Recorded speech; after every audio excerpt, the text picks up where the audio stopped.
What is up, everybody? Happy Sunday. Well, hopefully you guys had a good weekend so far. Welcome to another episode of the Black Line Brief. I'm your host, Matthew McKim, and tonight we have a special guest, Adam from the Real One podcast. How you doing tonight, man? I'm doing good. How about you? Doing pretty good. Can't really complain. Yeah, there we go. I got my monitor set up. Let's see. Let me check some boxes on the admin stuff as we get settled for the night. If you guys can do me and Adam a favor, depending on where you're streaming from, either way, if you're in Adam's audience or mine, please do us both a favor and hit the like and the subscribe. If you haven't done so already, it is the best way to help support a channel. And yeah, so I saw some people are filling in from Barron's Live. The super chat section, I get it. It goes really long. It's time for the super chat, so everybody can start piling in now. Yeah. Oh my goodness, man. Okay, so tonight's gonna be a kind of a conversation back and forth. Adam and we've spoken many times offline on everything in regards to the Charlie Kirk assassination, what led up to the Charlie Kirk assassination, whether that be with Philly or within TPUSA, and then, obviously what happened at UVU on September 10th, and then the subsequent, cover up or, possible cover up is what it looks like for me. I got to say that and protect us, though, in my opinion, a cover up, a literal cover up of the crime scene, though, and then everything that's happened within TPUSA, well, even BB, what he's done, and the Trump administration and Erica Kirk, and how it all kind of, to me, just looks really, really suspicious. You know what I mean? Yes, definitely. And I mean, look, I'm comfortable saying that they have covered something up anyway, some things. Yeah. To what extent, I guess we still, haven't proved that out exactly. But we know they're covering some stuff up. For sure. And like I've said that too with whether that be Erica Kirk and people at TPUSA, like how much foreknowledge did they have? I don't know. Were they aware what was happening when it was happening on September 10th? I don't know yet, but definitely things after the fact, it looks like they have to know something and be a part of something, in my opinion, because they've completely changed everything Charlie was doing towards the end, publicly and privately, in his position as CEO at Turning Point. And that alone, is super suspicious. Like, that's a motive, right? Like, get him out of the way because he's turning on this, Philly stance and the war in Iran stance and his unwavering support for Trump stance. And they couldn't risk it, in my opinion, is what it looks like. Yeah. I mean, look, I mean, they, even if they didn't have any foreknowledge, I guess, when it happened, it would not be hard to convince somebody, even without actually even saying the words. It wouldn't be hard to convince somebody to keep their mouth shut and make sure that certain things, even if it's something that they haven't run across yet, whether those things, to keep those things from getting out, because it's going to be your butt next. There could be. Yeah, definitely. A lot of these individuals could be accomplices after the fact, and they could be doing it out of self-preservation, or they've been bribed. But in the end, the people that can't be bribed, or threatened, or I mean, what's the other one? When they have compromat material on you, and they're you better do this, or we're going to release this. Blackmail. Yeah, blackmail. Thank you. So bribe, blackmail, or the last card is, or we just take you and your loved ones out. Mm-hmm. Yeah. And, I mean, look, they may have passed out some golden pagers at Turning Point, also. Yeah. Do you think that was a threat, or do you think? I guarantee it. I don't have no doubt. I'm sorry. Yeah. That's just. All the way. Look, if he'd have been involved in it in some certain, small way or large part, whatever. But yeah, no, he was not involved in that. And the message to me was, because right after the fact, they hit the TV hard, talking about how this was a complicated thing that went on for 10 years. They had to all these shell companies and all the stuff they had to do to get this, and then they waited until they were ready, and then they hit go. And then to give him one of those, like I said, he was not involved in that in any way. So That's true. yeah, that He was he wasn't even president yet the first right time, down the road, whatever, we got your number. Yeah, that definitely seems like That's the only way I can interpret it. Yeah. I mean, like, do you think that with Butler, right? Now knowing what came out, what Candace said, I think it was Candace that broke the story that Trump came to Charlie and was like, Miriam Adelson just gave me 150 and is expecting me to do XYZ. I'm just going to take the money and not do anything. Yeah. Do you think Butler was some sort of like? I'm convinced. Or do you think it's a full on fake? I never 100%. Well, it's so hard to say these days, but I never 100% bought the Iran part. No. It just didn't make sense to me. No. Yeah. I mean, yeah, he killed Soleimani, but that is not a president of the United States. You know what I mean? Like that's not apples and apples. No. Yeah. And look, they've got their issues, but they're smart. You know what I mean? The Iranians are smart. These are the people that when we shot down a drone or whatever it was, they literally called Trump and said, hey, we got to make a showing. We're going to send some missiles over there, make sure everybody's out of the way and we won't hit anything important. And that's what happened. So I never have really bought that. I feel like that was his first warning. Yeah, so it either could, and I mean, like, if Philly's involved, right, and their intel agencies and their agents are involved, it also is right up Philly's playbook for doing something and blaming it. Because, like, look at this. Yeah. The planning for the war with Iran has been going for years, right? And then them knowing once Trump got in, whether they were going to blackmail him, bribe him, or threaten him, they were going to make sure we went to war with Iran. And so if the planning for that went in, this was just another perfect way to try to, and it looks like they've tried to galvanize the American public and like Congress behind going to war with Iran with many different little ops. And I think Butler could have been that, and it could have checked the box for Adelson as well. Like it could have been, never just one thing. Both things could be true at the same time, Oh, yeah. Yeah, that's the way I believe it is meant to be, I don't think anything ever just means or addresses one thing anymore. Yeah. I mean, what is that saying? And I can't even remember where it's from, but it's Philly, something about through deception, they make war or something like that. What is that? You know what I'm talking about? There's a quote and I can't remember anyway, something to that effect. So yeah. I know which one you're talking about, but I don't remember verbatim what it is, but I remember. Yeah. Right up their alley. Yeah. I don't want to go too far into this, but it's just like on my mind. We were talking about it a little bit before, and I got like my ADHD. I knew you were going to. My ADHD brain is going to perseverate on it if I don't just get it out. The John Mappin, the letter from Charlie to BB that was sent on May 2nd, 2025. We had talked a little bit about how you've read a little bit of it. I've read it and put it in chat, and it's interesting. I definitely want to spend more time meditating, praying on it, and like reading it again before I give my official opinion, because I literally just finished reading it and everything right before we went live. And there's a lot there, Yeah. It's I mean, what about John Mappin's? It doesn't seem to bother him. You know what I mean? Like he seems like, I mean, he was saying again, that Gary was taking everything out of context. So, I mean, do you think he knows something we don't, or more context about something, or do you think he just took it differently, or you think he's just, yeah, I mean, saying that. I mean, John could be part of some sort of op too. Could be. I mean, he's Scientologist. He's Scientology, bro. I mean, like L. Ron Hubbard. I mean, creating a religion to control people, and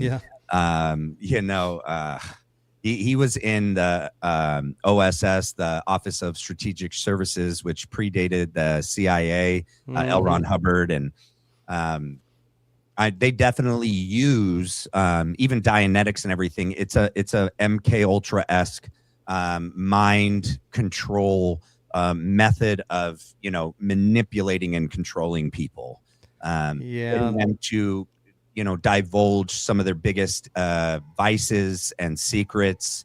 And then they keep literal like files on people. All of those sessions are recorded, and then they're transcribed. I've done, because like cults fascinate me, and like religions that maybe some people don't consider cults, but I think would fit the textbook definition of a cult. Yeah. But I know we have, but anyway, it's possible that he's playing some role. It's also possible that just from how he knew Charlie more, if he spoke with Charlie about the letter, and Charlie made it clear that he wrote the letter in the tone that he did to give BB the sense, because like if he already saw the writing on the wall and that he was turning and he was afraid for his life, and this could have been a letter to try to throw BB off the scent and to maybe try to convince BB that he still has Philly's best interest at heart, and that he's like almost extending an olive branch of advice while at the same time trying to tell him what he needs to do. It's possible that, John has a little bit more information than we do, and he's able to read a little bit more into some of the tone and context of the letter. But I mean, there's a lot in the letter that it's just right now my head's kind of spinning from it still. Well, and I mean, we all know what Candace's stance on all this is, and I find it hard to believe that she stopped with the first page. So I'm guessing whatever conclusion she came to was based on the whole letter. Now, it could be that she's just, I don't know. I mean, there's endless possibilities of what it could be, but her motives to me throughout have seemed to be the purest out of, all of these big loud voices, so she has all the reason in the world to find the truth. And we all know where her stance is in general on Philly. So I don't know. I definitely think that one of the possibilities is that, so he sent the letter in May, right? And I'd have to look at the timeline as when did the Dave Smith, Josh Hammer debate happen? When did he have Tucker on stage? When did those all happen before the Hamptons retreat?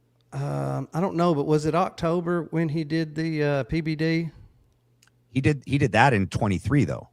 Was that 23? Oh, for some reason. Yeah, it was 23. Yep. Good Lord. Yeah. Yep. October 23. For some reason I was thinking it was October 24. Yeah, you're right. It was 23. Yeah. I don't know. I'd have to go back and look at that timeline. There's so many timelines and so there is. Yeah. But going back to what I was going to say is that it's very possible that he sends the letter in May. Couple things happen. He's done. He did some campus events leading up into the summer, and then there's like a break, and then it starts back up in the fall because the different campus tours don't happen over summer because college campuses are out for the summer. And so there's like a spring tour campus event and a fall tour campus event. And so he did do campus events in the spring of 25 and then took the summer break. But it's possible that he sends the letter, a couple things happen, the Hamptons retreat happens, and I haven't been able to actually verify. It just comes up as it's been alleged that, but I trust Candace. She said that BB called while he was at the Hamptons and offered the influx of money, and he denied it, right? And so what I think, if you read the entire letter, it gives, Charlie is giving BB almost like a playbook on how to change their tactics on, winning back the hearts and minds of support from Americans, specifically American youth. And then I'm thinking, BB's like, I'm not going to start a whole new, organization. And even, so much invested in yours. Yeah. And Charlie was like, you can call it Israel Truth Network. I'm thinking that BB was like, how about I just give your organization money and you do this? I'll give you 150 million and you do this. You already have the infrastructure. You already have the hearts and minds. You do it. And I think he said no. And then I think that's one possibility that offer was specifically in regards to him, BB responding to this letter and saying, yeah, these are great points. Well, but you're strategically placed to do this right now. Here's some money. You do it. And him saying no, I think could have kicked off a time clock where BB's like, first of all, you don't say no to me. Second of all, I'm still not going to create a whole new organization from scratch. I'm just going to take yours. We're using yours one way or the other. Yeah. I mean, I would have to read it to see, read the rest of it. I want to sit down and go through it like you, put a little bit more time into it, go over it again and give it some thought before I can really make up my mind. Yeah. But, you know, there's also, I don't know exactly what the tone was, but, you know, it could always have been one of those, look, baby, here's the problem. This is where you failed. This is how you fix it. This is the message that you need to be given because I'm done and I'm not going to do it anymore. Yeah. I mean, he pretty much does say that, except for that last part. He doesn't say like, I'm done and I'm not going to do it, but he definitely tells him what to do, and he doesn't offer to do it himself. So it's spoken without him saying it directly, especially if, well, now we had confirmed that he did speak with him on the phone. Was it Aspen or was it Hamptons? The Hamptons? Yeah. So, who confirmed that? Erica, I believe Candace. It came from the meeting. Had asked Erica about it during that meeting. Yeah, I think so. Best I remember. But I do know she said that.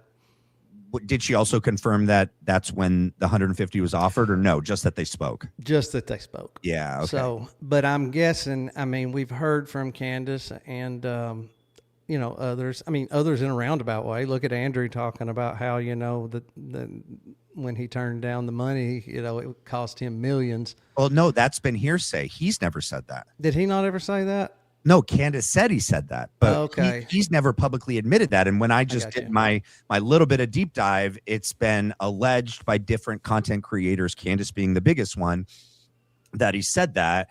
He's never publicly said that he said that, like admitted to it. And there's nothing in writing, like a text where he says it or some sort of taping of a call. I mean, I believe that he said it, but like we don't. I mean, he hasn't come out and denied it either, right?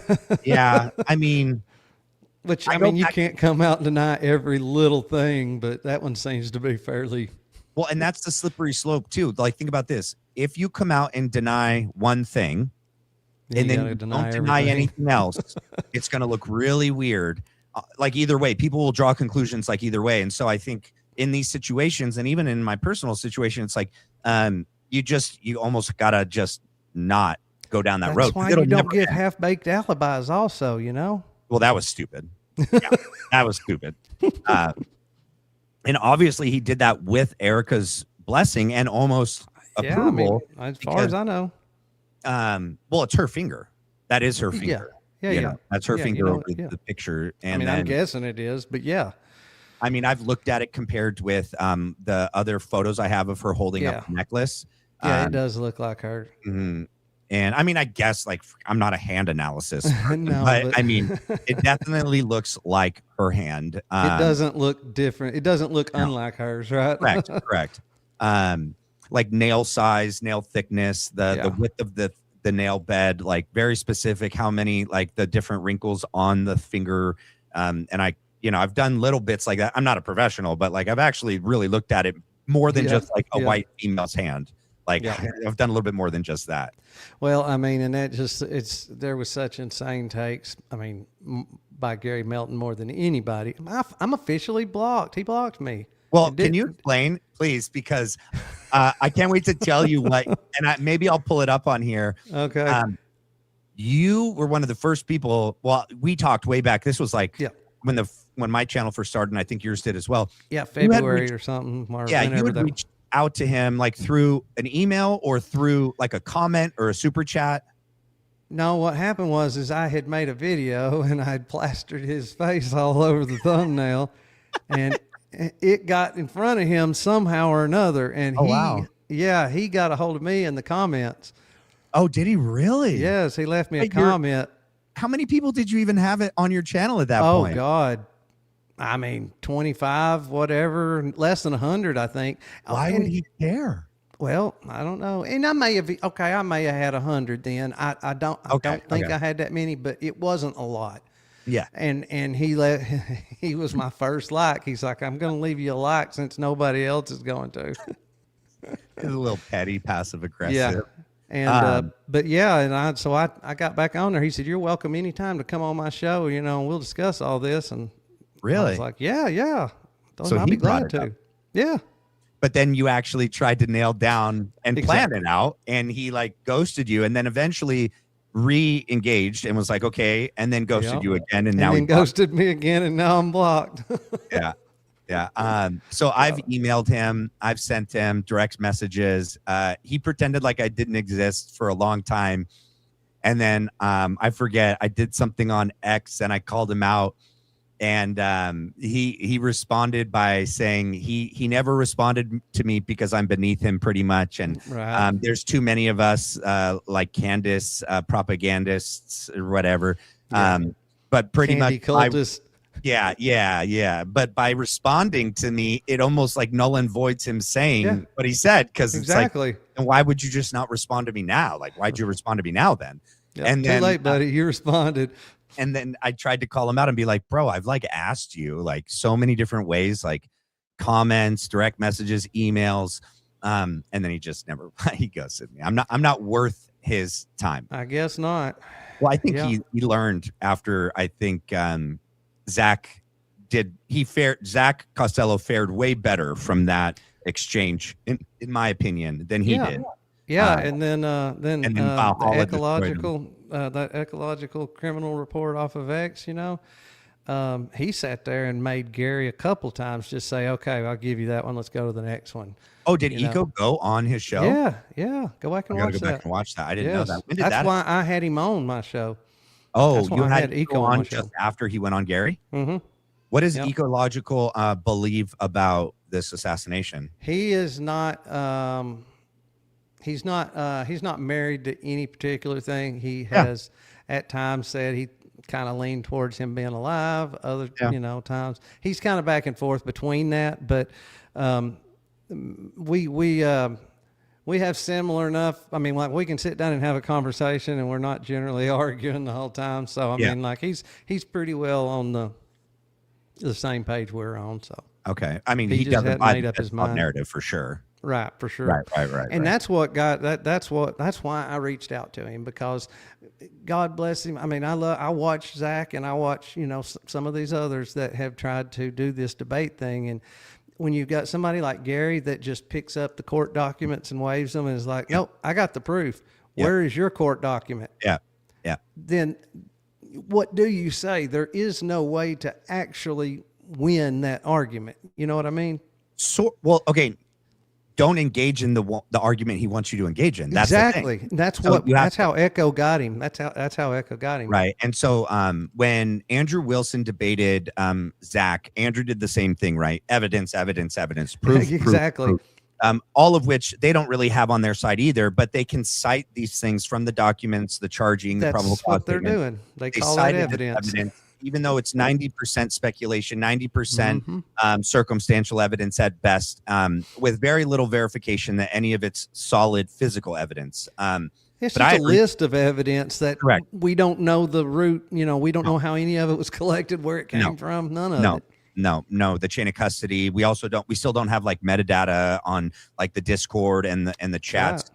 But so I reached out to Andrew on X and was like, let's do it. And so he was like, I'll do it. I'll debate you.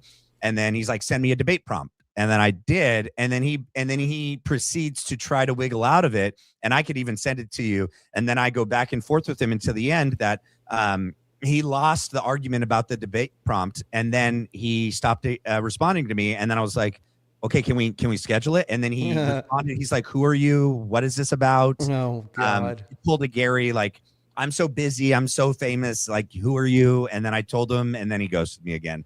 And I'm like, what I my suggestion was that there's not enough actual evidence there to overcome the presumption of innocence for Tyler Robinson. There's too much that is reasonable doubt. Reasonable doubt is huge. There's more than reasonable doubt. I think there's like obvious doubt, you know, in my opinion. Yes, for sure. Yeah. And that's, like I said, that's why I reached out to him. As soon as I watched that, I thought, I got to reach out to this guy, because he is the only one. He didn't go at it from the microphone standpoint. He didn't bring up Egyptian planes. That's good. Yeah. None of that. Good. What he did is he also had that same document. Good. And they went back and forth, and he would literally, you know, bring up and show where the document would contradict itself. Yep. You know, and where these things just couldn't be. And like I said, a few times, you know, Gary just ended up shaking his head saying, all right, whatever, let's go on to the next one. And I thought, man, he ain't used to that. So I'm going to read this real quick, and then I got something I want to say on that. Always be true. Thank you so much for your super chat. The Student Action Summit was with Tucker Carlson and Dave Smith, was on July 11th. Okay. And 13th. The Hamptons was on August 25th. And then went on Megyn Kelly's show, or Megyn Kelly came on his, kind of both. They both streamed it from their different shows on August 6th to vent. That makes sense. So if count on the chat, if all that happened, with which I believe it did, I believe you have the right dates, that at the Hamptons is when BB, this would have been, I think also this was BB kind of extending Charlie the last possible out. Yeah. Right. If this was on the Hamptons retreat was in August. That's right before September, right? Right. Did it say Hamptons was in August? Yeah, August. Okay, so it must have been in the beginning of August, or it must have been right before the August 6th Megyn Kelly show. Yep. Because if he goes on that show to vent. But that's when BB supposedly and most likely probably called Charlie and said, "Hey man, thank you for your letter. Let's do it. Here's 150. We're going to do it with you as the head person. No one can do it better than you. You know it better than anyone else. That's why you just wrote a 7-page paper on it. And you got the organization that already has won respect, trust, and, you know, the hearts and minds are already there. They wouldn't be needing to start from ground zero. And if you think if they're in like the fourth quarter and there's like only a certain amount of time left on the clock and they got to go to goal line offense. You know what I mean? They're not going to start, you know, by drafting a whole new team and starting from scratch. They need, you know, Charlie with the organization in place. That's just my opinion, that he would have offered to just do it with Charlie, and Charlie would have said no. And then Charlie did say no. And then they're like, all right, plan B. Plan B was always on the table. You just didn't know Plan B was on the table. Right. We haven't discussed Plan B with you. Yeah. Because like these organizations and intel agencies always plan for multiple contingencies. They're never running down one road. They're running down multiple roads at the same time until they get to the place where they realize, okay, we need this road. Nope, we're going to go this road. And they do that with everything and with everyone. And so, you know, shoot. Yep. Now, of course, I forgot what we were saying right before that. Oh man, me too. I meet up with it myself. I can't help it. Dang it! Now I totally brain farted. What do you think? I'll keep this going. It'll come back to me. What do you think about the? Did you cover the? What's the guy's name? Merrill, the guy that paved over the crime scene. He was like an independent, you know, landscaper that was hired by the FBI and UVU in the state of Utah. We talked about that Friday night. Yeah. What do you think about that? Yeah, that one's interesting. I mean, I always figured it was something like that. You know, I know a lot of people have tried to discredit him by just saying, you know, his story's not true, because UVU said that they had this thing planned for whatever, you know, but I don't think it was necessarily planned for that Sunday. Regardless of whether it was planned or not, according to him, the FBI and the governor, you know, came to him and said, this has got to be, or, you know, came to them and said, this has to be done Sunday. So just because it was planned ahead and he said that he got called on a weekend, to me, doesn't really discredit him at all. Right. It was just brushed and done. And the other thing I thought was interesting was the 10 inches of dirt. I mean, he even said, you've got to get down to a solid base. So you do got to get the topsoil out of there. It's like I was telling Greg, and then when we were on that stream Friday night, though, that whole place, I mean, how long has that place been there? There's probably not one square foot of dirt that has not been moved or, cut down. And besides the fact, right there where they were at, that spot where the 10 is was the lowest, Yeah. You had all of that stuff where the fountain and, everything stepped down. I don't think it would have took 10 inches to get down to solid dirt. You know what I mean? I agree. That's my, now, maybe they just went overkill, but I think it's odd. And I'd like to find out where that dirt went. Went to China like they did with all the steel. From the steel out of the trade centers. Yeah, they got that figured out. I think both things could be true. That in a big university like that, the board is going to bring different issues up for votes, especially if it's going to cost a lot of money, like a renovation. And it's possible that they had voted on it and they had approved a reconstruction of it, but the actual bidding for the plans, like they would have different companies come and do proposals and they would bid on it. And then the university would then choose which bid based on how it looked and the cost. And it's possible that that part never happened, but it got approved in a board meeting, like, yeah, we're going to do this, but it never had really made it to the next and final step where they had already selected someone, they had allocated the money and they knew exactly what they wanted. And so it's possible that, like in a rudimentary way, they had planned for this to be reconstructed, but not to the full extent. And therefore, when definitely not on a Sunday. Right. Well, not in Utah. For those of you that don't know, LDS have strict adherence to the Sabbath, which is on Sunday for them, where they're not allowed to work. The families I played with couldn't even do like physical activities. Like we couldn't go surfing. We couldn't play like actual physical games outside. We could play like board games inside. We could and then depending on the family, you might not be allowed to watch TV either. Some of them could, some of them couldn't. It really depended on the family and how strict they were. But to work, wait, is Merrill LDS though? Is he? He didn't speak like it, and he's got a tattoo. Is he? I didn't research him. I don't know that. I don't know that it was ever brought up or anybody said, to be honest with you. They might have said it later on when they started talking about the dude Zen Garden. I stopped watching because the guy it was his podcast. They talked about the Charlie Kirk thing and the reconstruction and the cover up of the crime scene. And then when they were done, then the guy that it's his podcast, Rex something, also had hired this Merrill guy to do his Zen garden in his house. His Zen garden. Yeah. That was, as a matter of fact, they said that was the same day. That was September the 10th. Correct. Yep. Crazy. Yeah. And so I didn't hear past that. It's possible.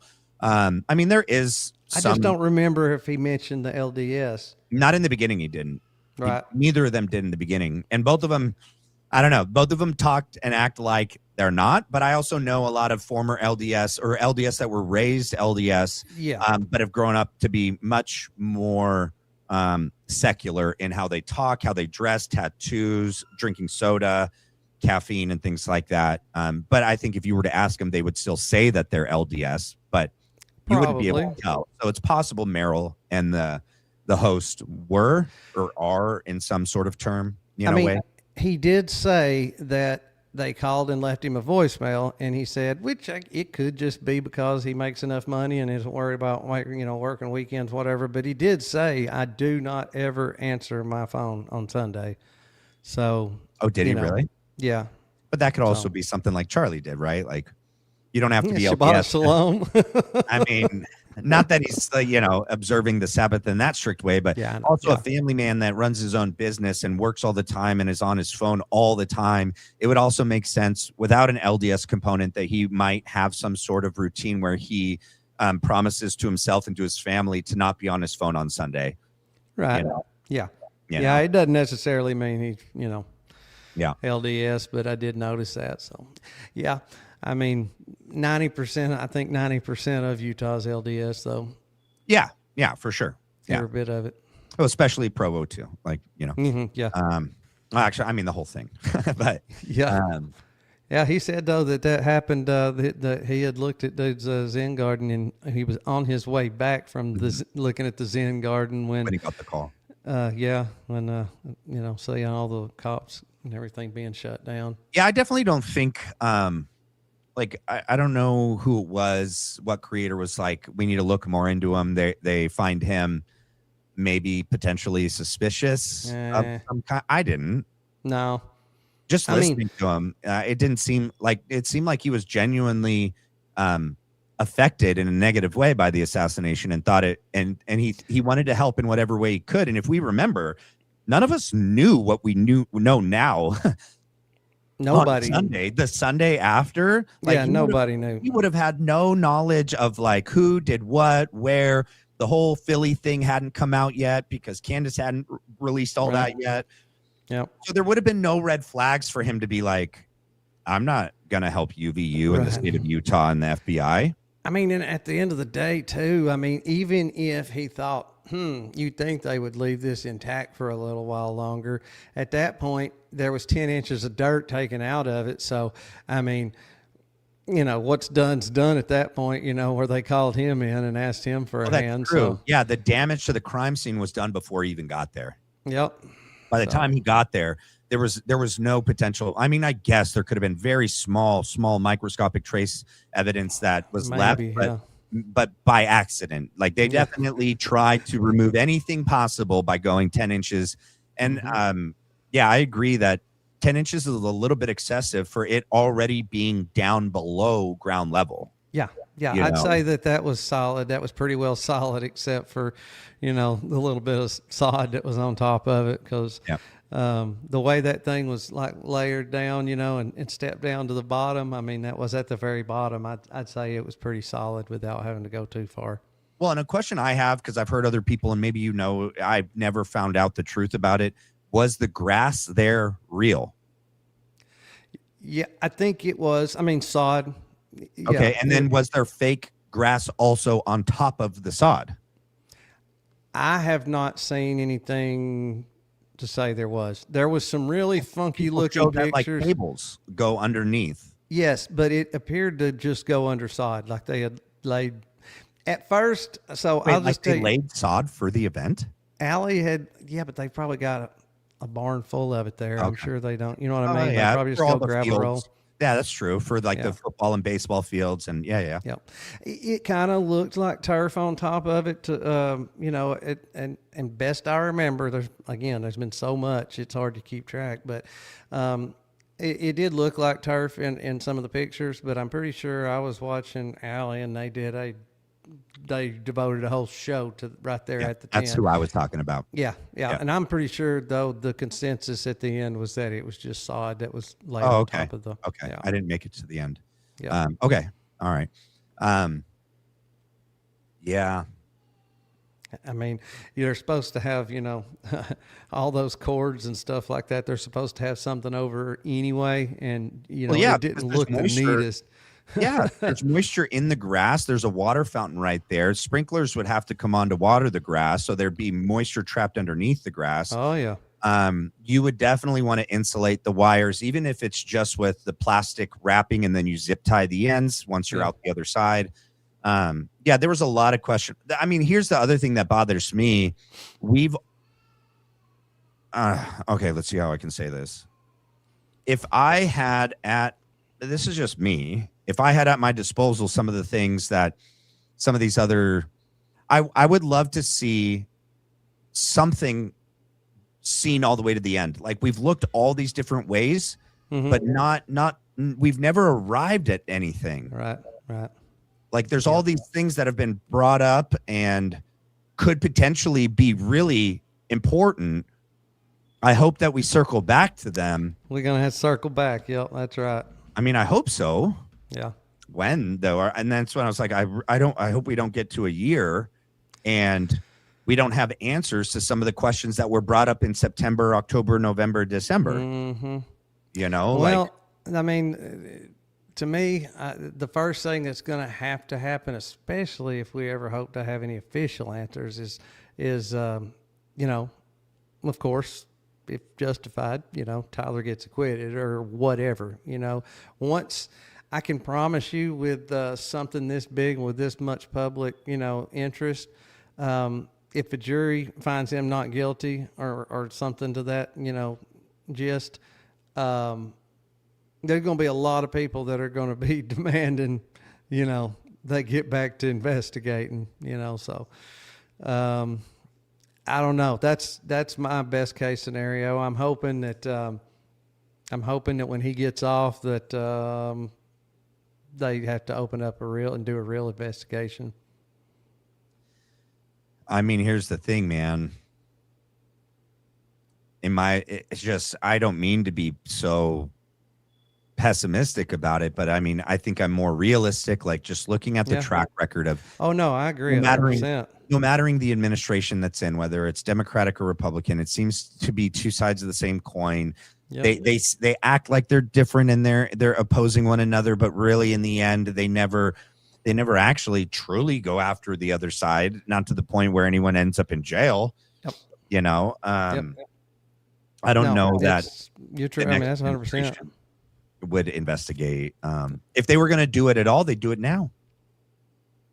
In my opinion, I mean, sadly, unless some local, once this is done, maybe some sort of, I don't know, cold case unit or local law enforcement get some, like the guy, like the guy that investigated Tupac Shakur and caused a lot of issues and like lost his career over it. The LAPD officer that just was like a dog that wouldn't let go of his bone. Yep. Unless something like that, maybe. Sometimes that's what it takes. Yeah, but now, and look, maybe it'll never happen, but we always know the federal government likes to take a win. What I would hope is that if he gets acquitted, then maybe the federal government steps in and says, okay, we're going to do this. Again, whether it'll actually go anywhere, I know historically it never does, but I mean, if it points at any of their friends, they sure as heck aren't going to do it. If it points back at Philly, it sure as heck ain't going to do it. Like, look at how I don't know with the Thomas Massey for president, we might. Bro, they're not going to let that dude ever become president. I wish, but like, look at what they did with just the, look at what they did to him in Kentucky. You know. Yeah. No, I get it. I agree, though. Like, okay, who would he be running as president? Who would be his vice? Candace, did you not see her post? No. Oh, she said. I didn't see that. No. She said something about she couldn't make up her mind. What about a man? It was either a Massey Candace or maybe it was Massey Owens, whatever, or Owens Massey ticket in 2028. Bro, can you imagine how weird that would be if that actually happens and then Erica and JB run? Oh, man. That'd be so weird. Holy smokes. But imagine the administration if they got in. Ooh-wee. Yeah, but that's what we said about Trump. Exactly. We were so for sure this was going to be the best freaking administration. We were like dream freaking team.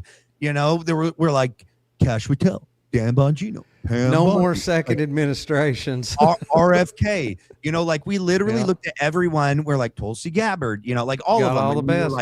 We were like, we did it. Not only did Trump handpick them, I feel like I handpicked them. No, I know. Yeah. I know.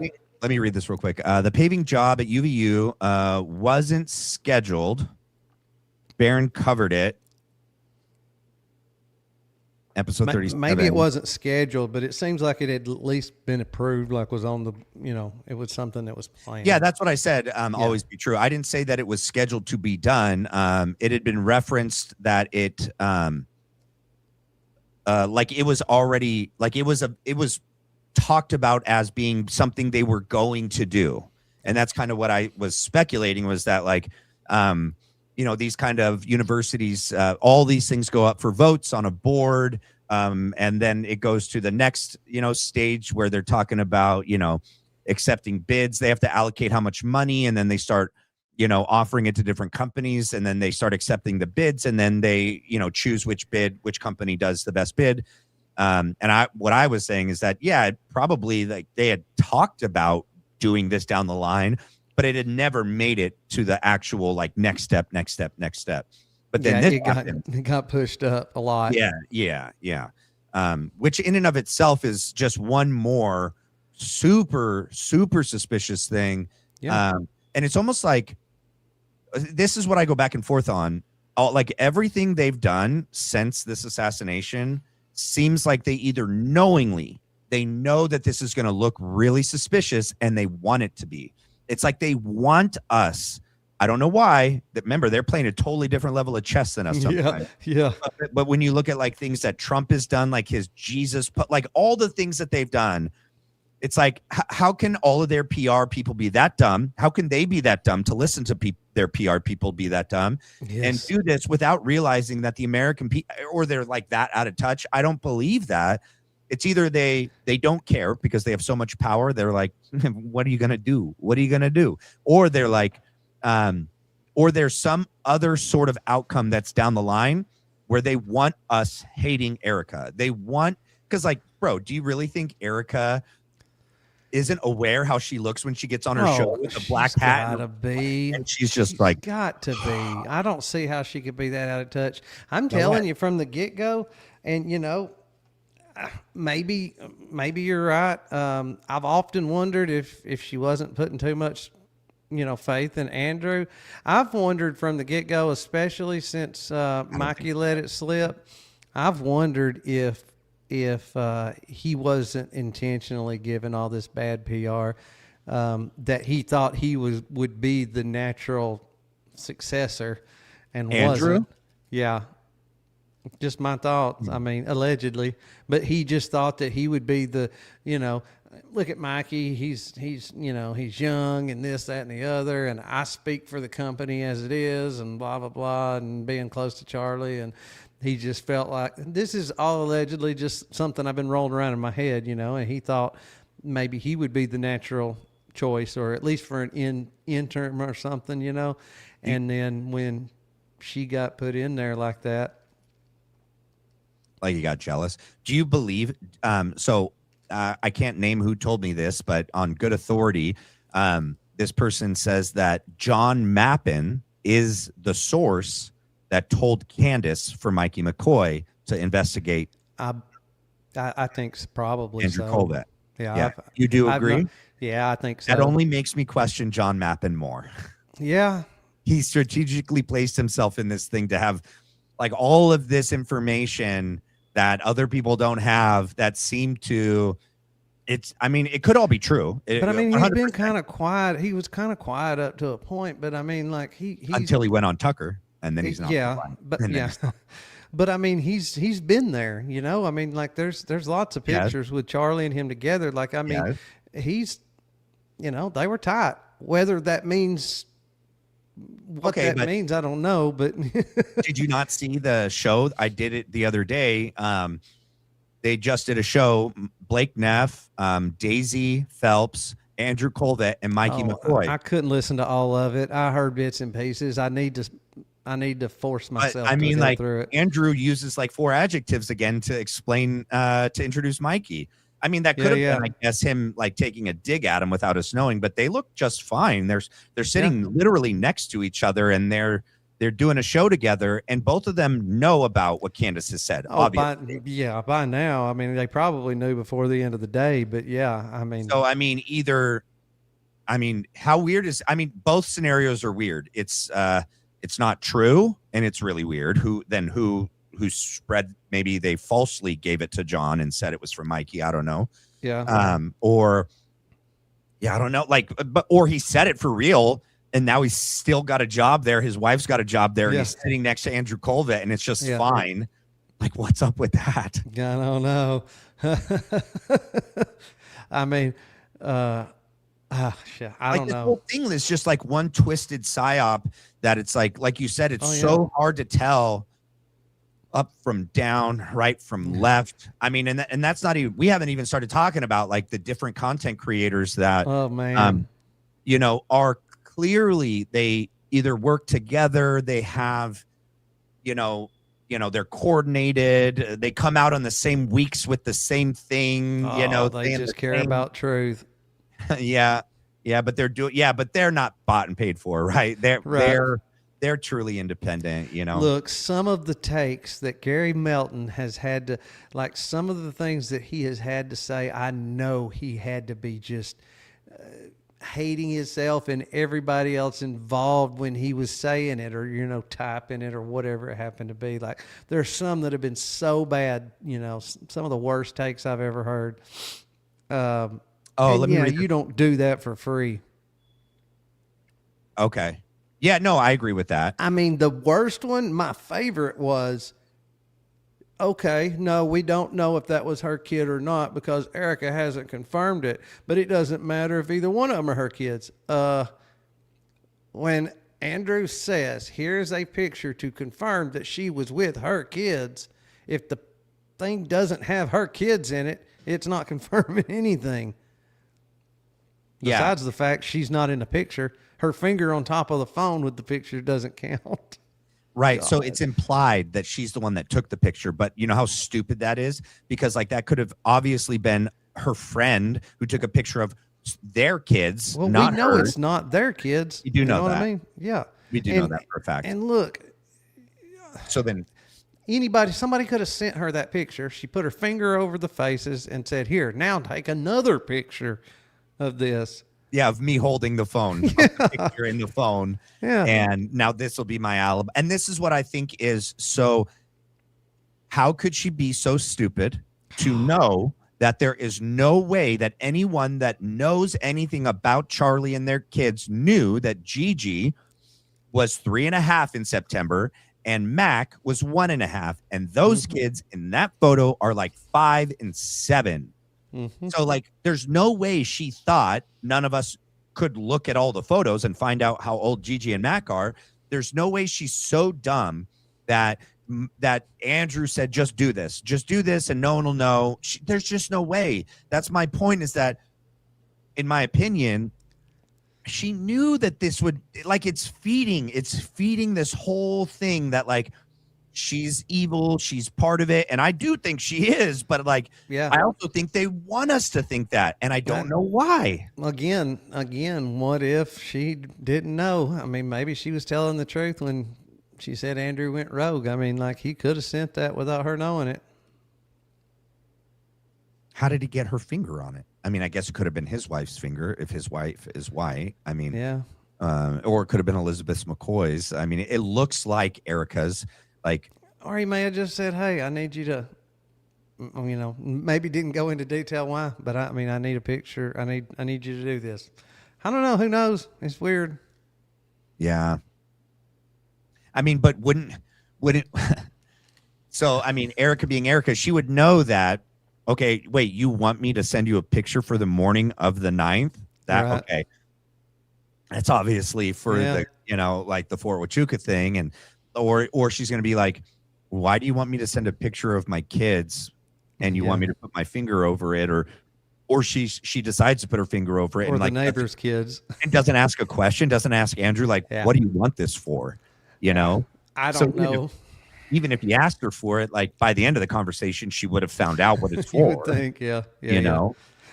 More than likely she did know, but I don't know. It's just weird. Like you said, how could anybody be that dumb? I don't think she is. And she grew up with her mom, right? She grew up with the Rothsteins, and she grew up in pageantry. She grew up with television. She grew up with PR. She grew up. She should know how this works. She's been in, that stupid November Renaissance movie, the CIA, documentary, the different speaking engagement shows that she did where she's like a host and she's filling in for some sort of like entertainment TV. And then she does, the dating show. She dated semi-pro athletes. Like, she is more aware about public, PR than any one of us, She should be. Yeah, you would think. I don't think there's any way that Andrew could actually get her to do anything unknowingly that would be against her best interest. I just don't. I don't find that that's a possibility. So it leads me to the conclusion that like she's knowingly doing all of this. Like who do you think convinced her to do the casket scene, bro? You think that someone Stacey Sheridan? Her? You think someone convinced her? Like, no, I think she willingly did that. I think she's okay. So, you know, when it comes to certain things, I think you're right. But I think that she is that out of touch as far as, you know, super elite. You know, what will get me sympathy? What will make all these plebs feel bad for me, you know, and realize that and I think that she is that out of touch. I think the casket scene's probably a little bit different than trying to convince somebody that I could see her knowing that trying to convince people that a 5-year-old and a 7-year-old's not her 18-month-old and 2-year-old or whatever, you know. You would think she'd be smart enough to realize that, but again, like I say, as far as like this cringy stuff she's done, sometimes I wonder if she's just not that out of touch. To me, that's not necessarily being out of touch with her class, like that she's in another class than us.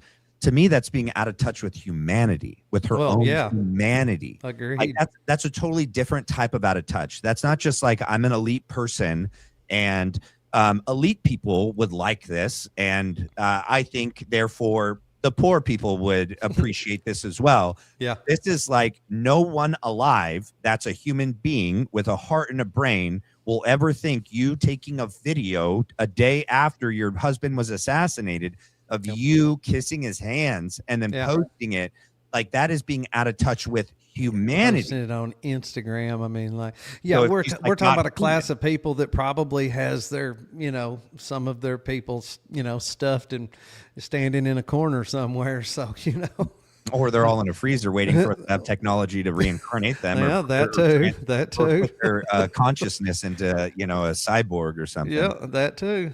Yeah. Don't know nothing about that life.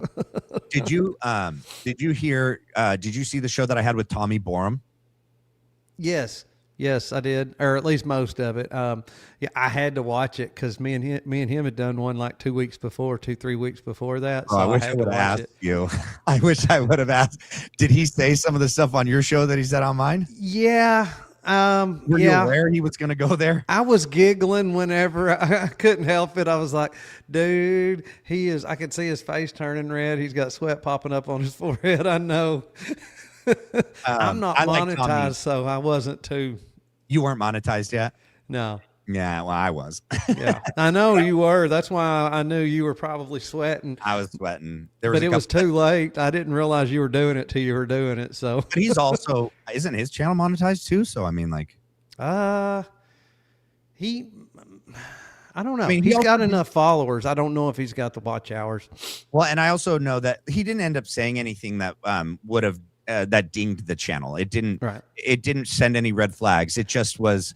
I didn't know he believed these things. Oh yeah. Fine. I wish you should have reached out to me. I could have warned you. I didn't know he went on your show, man. So I mean, but next time I will reach out. But he's a good dude, but he does look at things differently. He does, and that's fine, you know. And I can appreciate that he's such a skeptic that he has made it to the point where he believes that anything is possible, you know, and that there's nothing outside the realm of possibility for these people running the show and controlling everything.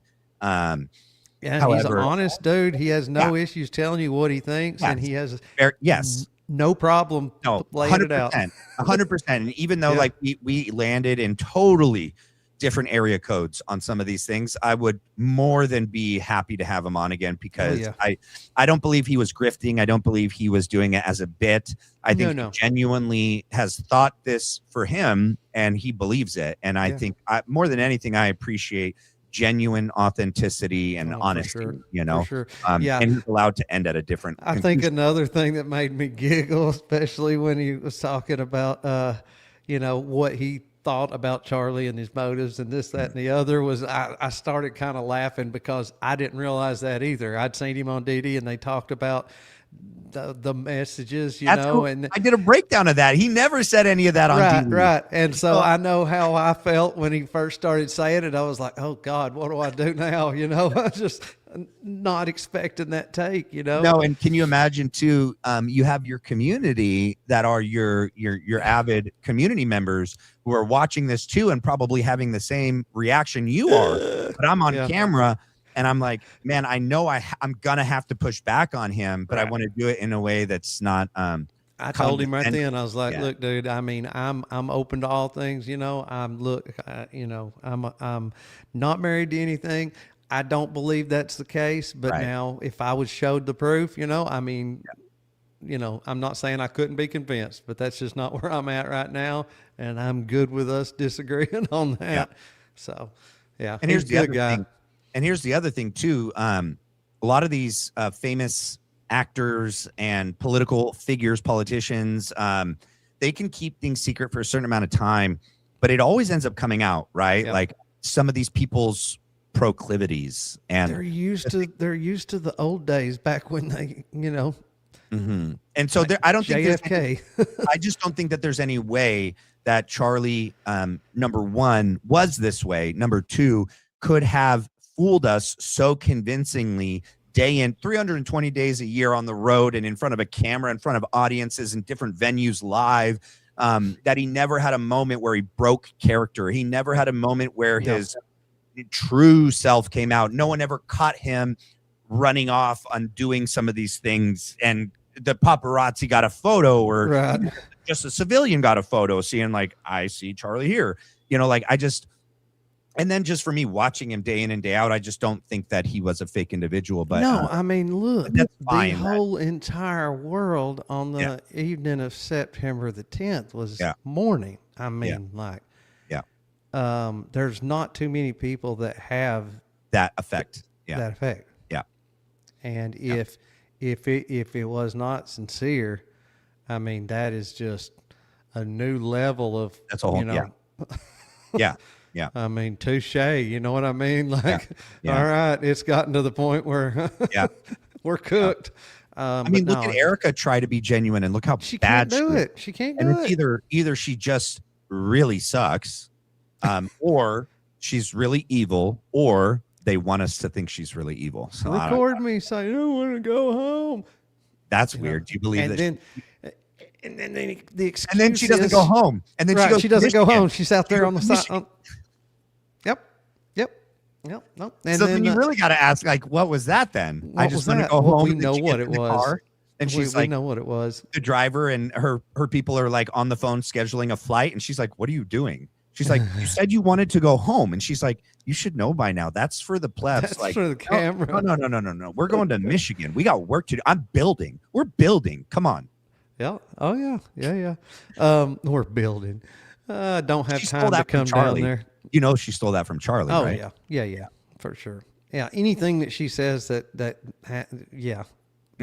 always be true. Hold on, real quick. She said, "Oh, sorry. Go ahead, Andrew. No, go ahead. No, go ahead. We were not supposed to see the picture of the kids. But we weren't. I mean, that's exactly the point. Was he knew that Gary's goofy self would be like, oh, okay, I've seen it. I mean, I've seen the proof. I just can't share it. That was the idea. Yeah. I think Gary would know that Charlie and Erica have two kids, one being a girl, one being a boy. He clearly doesn't vet his evidence because he had a fake version of Mitch Snow's kid, that kid that was on his show. That's not actually Mitch Snow's son. That's what strange. Yeah, so it was like a stepson that he never raised. They were divorced before he was born, and never like there's no way. He's met him like one time in his life. Yeah, Stu Peters did a whole thing on this too, and I spoke with Mitch in detail about it, and that. So like, he's done that. Gary's done that. He's done other things similar to that. What was that? The flight itinerary that they put up, and it's like on the wrong letterhead, and it's like the wrong company. Yes. And so, I think Andrew maybe like whether it's Erica, whether it's her neighbor's kids or someone else's kids or whatever, was like, here, I'm just going to send a photo of a boy and a girl kid. Gary's not going to know, because I don't think Gary actually followed Charlie before all this. I don't think he was like plugged into TPUSA, Charlie Kirk, and Charlie's wife. Even if he did, how many people really paid that much attention to his wife and kids also? I mean, like, there's some people that were... I mean, I knew how old they were just because of you don't see a lot, and what you do see, it's like over the time, like I knew that they were both under 5. So I mean I had heard that he had another child. I've heard, Mac, it said that he had 2 children, but I never looked any further than Charlie. I mean, but even like Gary's a dad himself with kids. So like, no, I know. I mean, you would think, wouldn't he just look at that and be like, he'd look at his staff and go like, they probably knew that's what he would do. He would look back, right, left. Okay. I mean, and I'm sorry, Gary, if you're watching this or if you see this later, that's just the way you come across. Well, I'm not sorry, because what he said recently was that it doesn't even matter. It doesn't even matter if they're her kids. Exactly. And that's what they knew he would say. Oh, here's a picture of 2 kids. Can you make that make sense to me? How does it not matter? Nope. The alibi is that she's with her kids going on a walk or just came back from a Andrew walk. specifically said this proves that she was with her kids. So for one, even if it was actually her kids in the picture, that doesn't prove anything because she's not in the picture. Correct. And unless there's something in the background that can be verified as to not be Fort Huachuca. Yeah. Right? I mean, so what if they were sitting? What if they took the pictures, her and her kids, in the Candlewood Inn and Suites at Fort Huachuca? Yep. So there are a few different things that are required for this picture to actually be proof that she wasn't there. Yeah, and that picture Gary was has almost none of them. No, he would have done this and tried to verify every component of that picture. Yep. He doesn't even have to do the metadata part. He could just do these other circumstantial things like, where is this? Like, is there anything in the back? Like all those. And where are you? Why are you not in this picture? How am I going to tell them this confirms that you were with your kids when the picture doesn't show you with your kids? Yeah, an alibi needs to be a physical alibi, not an implied alibi. Like the answer would have been, well, I'm the one taking. Of course, I'm the one taking the photo. Like, no. We don't know that because like there's nothing of you in the actual picture. You're just telling me. That's like a trust me, bro. That's just like I was at home by myself with my dog. My dog can verify. Yep. And Gary's like, I guarantee you, any of y'all out here in the audience, if I was to say, on whatever, any given date, that I needed an alibi from you or, needed some kind of proof of where you were at, none of y'all would be able to just come up with it unless it was some random, I was like, I'm not going to use the exact same language I use, but I was like, look, these are the most photographed people in the world. And I can guarantee you, if she happened to be in a location that didn't have a camera, she could sniff one out from miles away and she'd be there. She can, she knows she can find a camera. Yeah. You telling me there's not a picture anywhere of her on any given day? Come on. Yeah. Even by accident, Yeah. Yeah. I mean, that's why I've always said, what if she accidentally got photographed at Fort Huachuca? Well, Mitch said. Yeah, I know. Mitch said that Candace has everything. He just said that he never would. I've never heard him say, yes, she has photos of her there. But every time he's pressed on it, he just says, look, I gave her what I had. And she's going to do what she does. Well, he implied on my show that it's very likely that the picture was or video was when he was already like on the phone or taking pictures or videos for his wife to document because he gets messed with all the time, to document where he was, when he was, and that bumping into her when he was doing this, it's very plausible that then when he turns and looks, like she'd be on that video. But yeah, you're right. He never straight out said, I don't blame him for that. Yeah. I don't blame him. I know a lot of people want to know, but look, lover, hater, whatever. Candace has she's got a vision of how she wants this thing to go. She's got certain things that she wants to find out. And if nothing else, she is really, really good at laying traps and Yeah, I agree with keeping the that. cards close to her chest. You know, like I said, I mean, love her or hate her. So far, she's proved out most things that she said that she could prove out. Yeah. And I don't know. I think we'll get I think we'll get validation on that one too. But she's really good at letting people dig themselves a hole. Like every time Yeah, I she agree. drops proof, it's because somebody has come out hard against her. And You know said what I mean? no. Yeah. Always. Yeah. Like she'll say something, and then people will come out like in the beginning about the different text messages. They'll say that she's lying No. and she's making it up, and then she drops the receipts. Yeah. Yeah, there's a method to her madness, as we There said. is. You know, That's why I finally started trusting her. I mean, I'm like, look, I'm like you. If I'm actually looking into this myself, so I want to get as much as I can get, you know, and Yeah. figure as much out. But Yeah. at the end of the day, like I said, I get it. She's got a lot of self restraint, and you know, look, the crap she's taken over the last, you know, 7 months or whatever. You know, it would have been easy for her to get upset and just dump everything out and be like, look, there you go. You know, look bad. So she's been pretty strategic with it, and I don't know. We'll see. So you definitely think that like these are the people that I think probably when Gary shared that text message that he said proves that he's not working for TPUSA, it actually you know which one I'm talking about, right? Yeah, sure do. So it actually, in my opinion, makes it look like he is, because he already had Andrew's number somehow. Right. He's the one that reached out to Andrew. Yeah. Look, I did a video just specifically on this. I did a reaction every single point through there. I couldn't help it. And I told people to start with, I was like, look, I may, you know, get the kids out of here for this one, because I'll tell you what, this one made me mad. Yeah. But yeah, no, when he got to that point, I was like, dude, okay. He shows the message where, and then he just tells you what it means, but it's like, that's yeah, not what it looks but like. it's like I said, look, if you were going to do something like this, I mean, if I was going to do something like this, the first thing I would want to do is be like, have a conversation and say, okay, we got to prove that you're not orchestrating this. Yes. So Yes. I'm going to have to ask you for a picture. Yes. And you're going to be like, oh, sorry, I didn't check my phone. Okay. 100%. They talked on the phone come call, on. you know, Yeah. not recorded or in person. And they're like, hey, we got to have a paper trail. Everyone that's in this arena by now, that's savvy in this, like, they're not going to actually put anything down if they're smart without, you know, and I've learned this the hard way, but without first having a conversation about it, and then being like, yeah, so I'm going to text you as if it's our first time, and I'm going to ask for X and you're going to say Y. And then, you know, and then this will be our proof if they ever try to accuse me of being, you know, bought and paid for by you.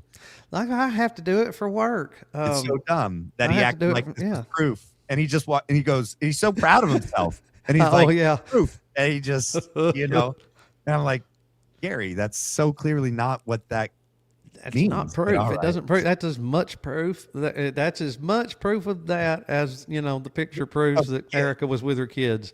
Well, and it's even on the wrong date and time. Exactly. Which is even like, we can't even get that, you know.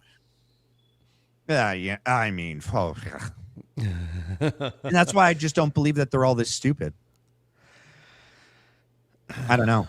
I mean, look, all of the if they make all of the attack dogs on X, I don't know that it really has anything to do with intelligence. I mean, I think that they are just going to toe that line regardless to the end.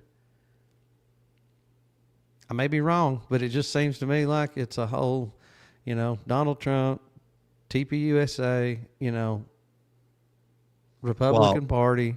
You know, what is his name? Chase Hughes, the guy that... yeah. I like him. I think it's very possible that these individuals, because they are patriots, most of them, right? Yeah. Right? They served in the military, and I think they genuinely are patriots. I think that they just might be really dumb and be easily persuaded to do this on behalf of like America and, you know, conservative Christian, you know, saving our country. That's what, yeah. If they can appeal to these individuals' identity and then make it part of like, you are going to help save democracy, the constitutional republic that is the United States, you doing this actually is you continuing your military service. Yeah. Now you're fighting online Especially ideological military. war. Yeah. Especially military guys, you know, that. And Graham, and then Officer Tatum was, you know, a police officer. I think it's very likely that I don't know if they're getting paid, if it's that kind of a quid pro quo, or if it's will help boost your channel, or I don't know. Getting paid could mean so many different things that money. Gary can honestly look in the camera and say, I'm not getting paid. Yeah. Okay. Yeah. So you don't get a check that says by Erica Kirk, signed by Erica Kirk, you know? Yeah. Okay. You know, I don't get one that's signed BB, you know? So we're not getting paid. Okay. Come on now. Yeah. I mean, there's plenty of other ways to compensate somebody. Like, the contracts, you know, he got the contracts. I'm not saying that is weird, payment. That happened like just after 15 days, I believe, wasn't it? Something like it was about 2 weeks, seems like. But you think about it, and it just so happens they're on Huachuca. But you know, Andrew's got 2 people in his family, and one's his brother, and the other one's a cousin. But 2 people, high ranking, that are, as far as I know, stationed or have been stationed at Fort Huachuca. Yeah, Blake Neff. So you know, it's so weird. If they're higher ups, you know, maybe they have something to do with some ordering. Maybe they know somebody that has something to do with some ordering. Andrew says, "Hey, you know what? I might be able to get you another one of them contracts like that. You know, just help us out." I mean, there doesn't have to be any money exchanging hands directly. I mean, no, you'd want plausible deniability. Mm-hmm. Yeah, and I'm not saying that's what happened, but but it's plausible. It's possible. Yeah. Yeah, I thought about that a bunch.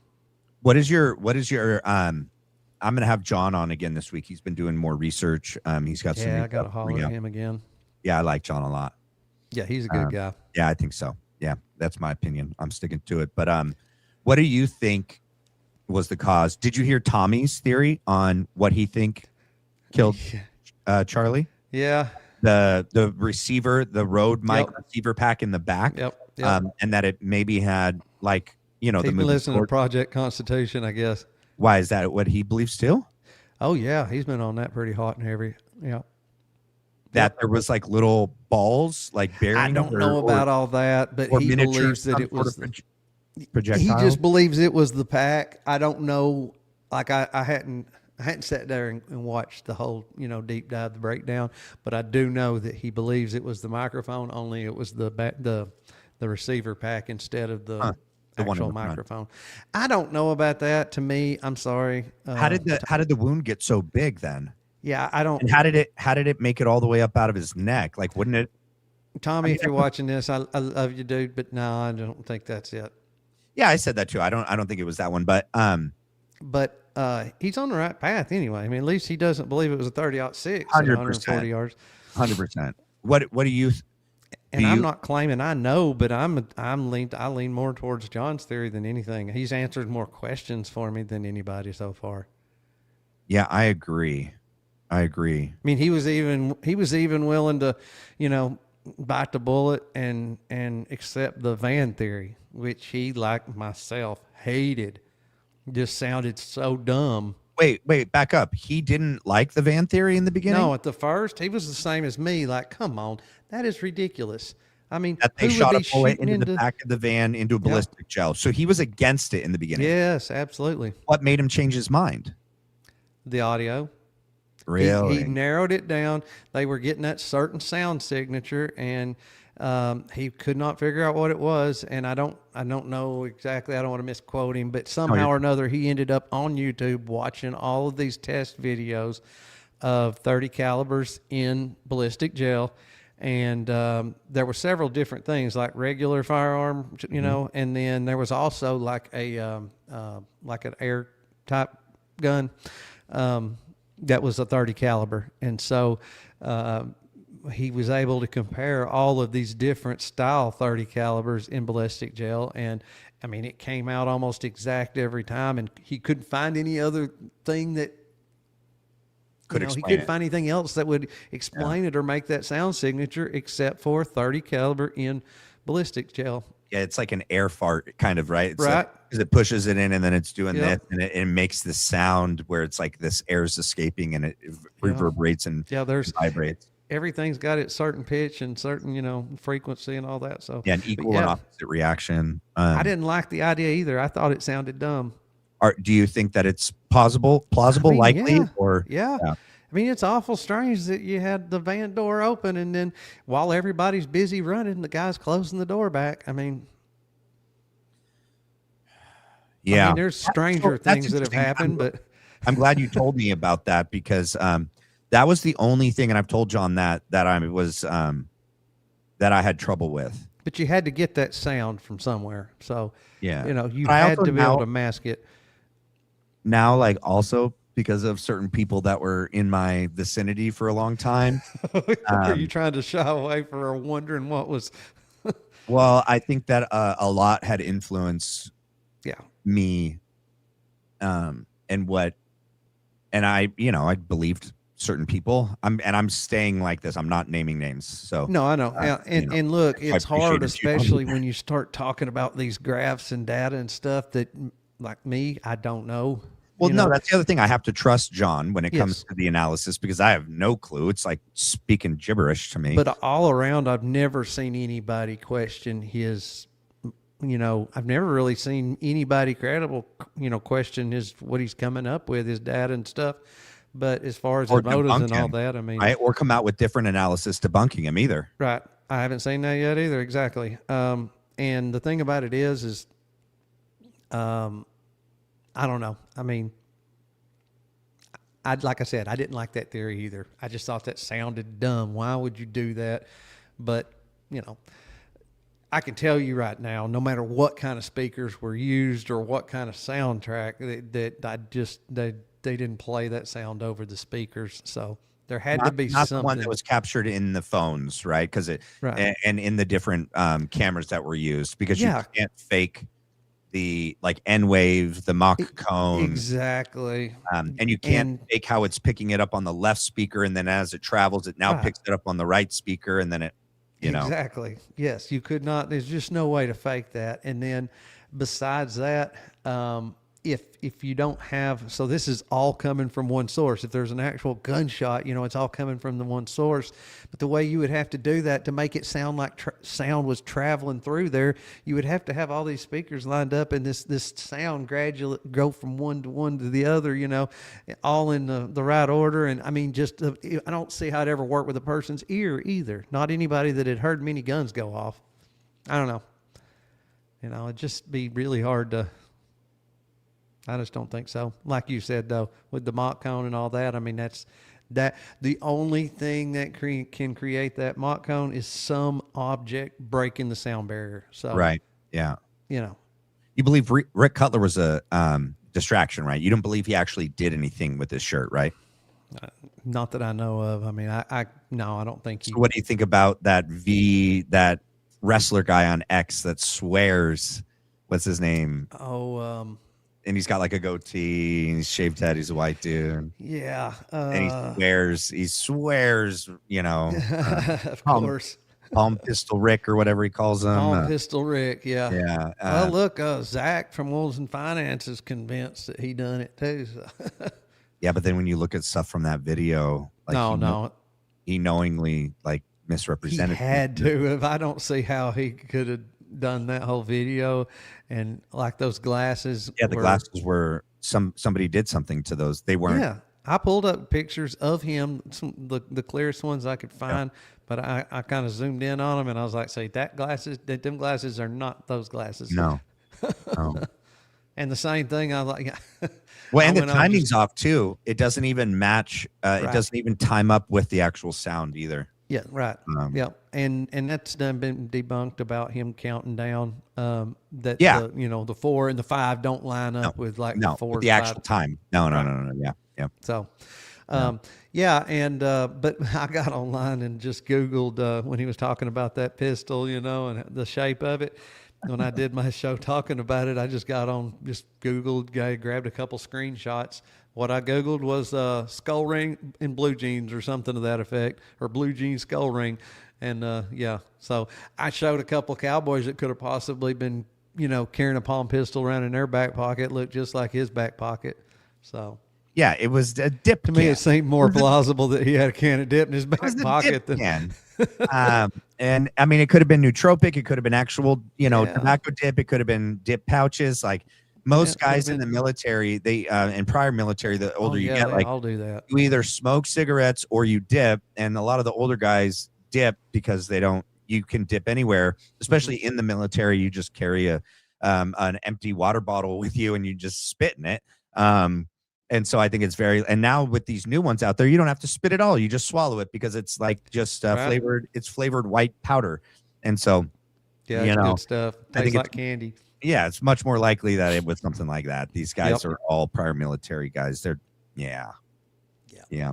There's no way somebody would have took that relic that Zach had in those pictures and talking about the fancy glasses with the infrared. And I mean, like, come on now. Now we're talking real James Bond. Yeah, I kind of lost trust in him when he did that video. Yeah. Well, and the other one where and the one on Gaza.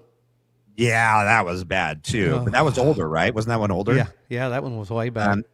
Was the one with Palm Pistol Rick and the glasses? Is that the same one where he's saying Charlie's part of a secret society, doing that and all that? Yeah. The OK symbols. Yeah. That whole video just threw me. I knew when I seen that there wasn't anything to that because I remembered the OK thing being a big deal back in. Yeah. Yep. So I knew right away on that one. Yep. Yeah. And every time somebody would do that, they get called all the ist names, And so, they were just being edgy. Do you think Tyler Robinson actually was on campus at all that day? I don't know. I mean, it's hard to say. I feel like the prosecution has tried to prepare people for some not so great footage.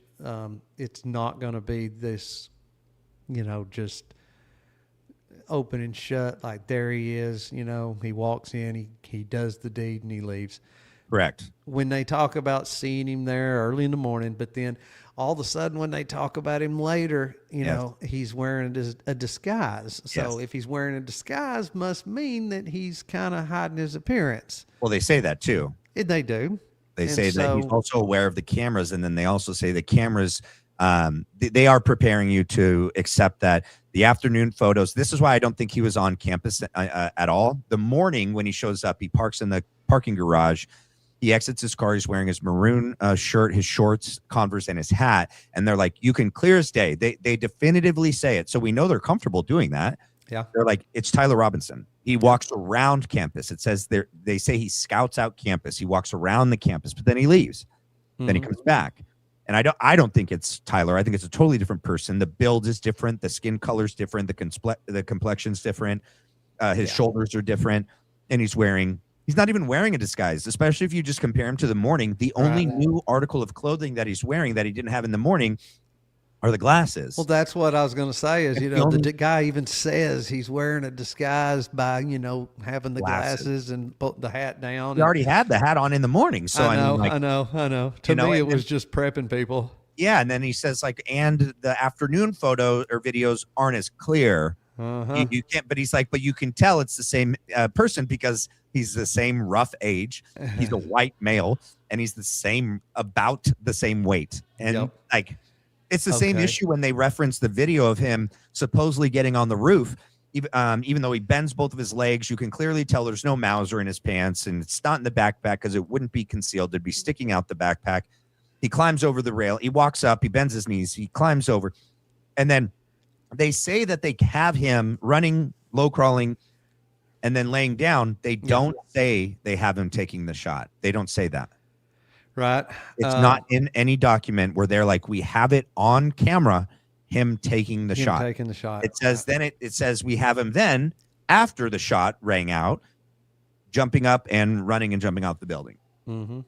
Yeah, and one word that I always ever since and it's in the charging documents, but the one word that I thought was just really big was when they said that he crouched down and you know, you can do whatever you want to try to explain that away, but to crouch down by necessity includes bending one's knees. I mean, like to crouch. You know, Gary tried to explain it away. This was when he had Echo on his show. They were talking about this, and Echo said something about the documents say he crouched, but it also says he had a gun in his pants. Wait, when does it say he crouched? It was in, I don't remember if it was the probable cause or if it was the. No, what part of the day? What part? Oh of yeah, right. Where? When he got up there and then crossed over the wall, you know, it said he crouched. I think he crouched down before, maybe before he went over the wall and then got in position. Either way, it was sometime between him coming up on the roof and taking the shot. He supposedly crouched down for a few minutes. So what Gary's explanation is, look, I could get down on the ground with that gun in my. And I thought, oh my God, yeah, you could just fall over flat on your face. You know what I mean? Like, but you couldn't crouch down and then get down on the ground. So I don't know. Yeah, it's in there. I don't remember that part of the document. Yeah, it says he crouched down. Yeah. But if it's after, so here's the thing though, no matter what, he didn't have a Mauser in his pants. So I mean, like that's just period. That's just not the case. It's 45 to 49 inches. I'm 5'11", 6 feet. It goes from my foot all the way up into my armpit. Yep. It's massive. It's 1940s. It's thick. It's wooden. And you can't take it down to enough pieces to make it any, fit in a backpack. And then, but however, when he climbs over the railing, he goes, remember on top of the Losi Center, there's another building on top of the Losi Center. It's this square building with windows all around it. Remember? When he runs, you can see him disappear behind it, and then he jumps off the building. Right. Well, in the charging documents in the probable cause, it says that he goes out of view of the camera for like 8 or 10 or something minutes where he supposedly changes his clothes, takes the rifle out of his pants, puts it together, already puts it together. I don't know. But then if they're saying that he crouched when he reappeared and went to lay down, well, that makes sense because he wouldn't have the rifle in his pants. Or did they say he crouched before that? I'm pretty sure. And look, I don't want to just. No, you're good. I can go back. I'll go back. Yeah, go back and check. But I'm pretty sure it was before he supposedly pulled the gun out or put it together or anything. I could be wrong, but that's the way I took it. Because there's no way he'd be able to do that. And like you said, I mean, the gun wasn't there anyway. Yeah. I think that was one of the inconsistencies that he was bringing up in the charging documents. Why do you think Candace did that whole episode on the folding AR? Because it pointed towards Victor Marks, or because she actually thinks it's possible that whoever was on the roof, the Eagle Boy, possibly had a fold AR in his backpack and busted it out. I mean, nobody believes that Tyler Robinson took a shot. We all know that the gun at some point was on campus, on the property or, in the general vicinity. But nobody believes that he used that gun and took that shot. If John Bray's theory is to be believed, and like I said, I mean, his seems the most credible so far, somebody had to take a shot from somewhere over there close.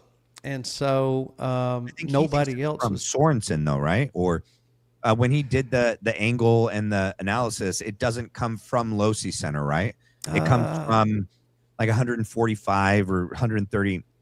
So I guess it could have been. I think John says it could be from the Losi Center. He just knows the distance, the rough distance. He doesn't know the actual location. That's what I was going to say. Is I think that he couldn't maybe he couldn't nail down the, but regardless. So that being said. That would be a way for somebody to get in there to take a shot. Again, everybody's like, what is she talking about? She just brought this up. But if you go back and watch like the screen, the video where her and Blake were talking, she seemed like she was kind of, considering the whole microphone thing. And I wonder if that's not something she's kept in the back of her head. And maybe she just dropped that about the whole fold AR because she's went on to something else now. Obviously, I mean, like she went into the whole thing about the fold AR, and I believe that she did that for a reason, but she never did exactly say why, and there wasn't anything else past that about the gun itself, other than how shady Victor Marks is. She is. Yeah. But, you know, I wonder if she doesn't have that in the back of her mind, though, that somebody would have had to have taken a shot, even if it was into the back of a van. But anyway, and that would be a good way to do it. I don't know. Do you think that she really does believe that he was shot from the front? Because she said that in the all of last year that she was. Did she say like 90% or? She still says shot, you know, and I think that she's probably in a position where she doesn't really know what else to say. And yeah. And there's lots of people covering the method. I just feel like I feel like she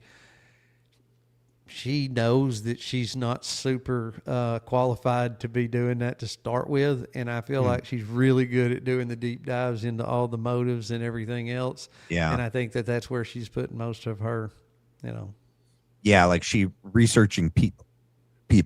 Yes. Yeah, investigating people. Really good at that part. Yeah, I agree with that. Let's see. There was one that I wanted to read. What always be true, I think, sent to Mystic for me to clarify in regards to the Barron episode about the paving over of the crime scene. Always said, no, that's not at all. Watch the video, Barron's episode number 37. I understood what you meant. It was nowhere to be found on the planned maintenance for fiscal year 25-26. I mean, yeah. I mean, but just because they have a meeting and they like okay, I think it could still be that, like, unless you have something else as well, always, that it could have been a tentative thing. Like they had talked about it, you know, maybe it wasn't on the planned schedule for maintenance.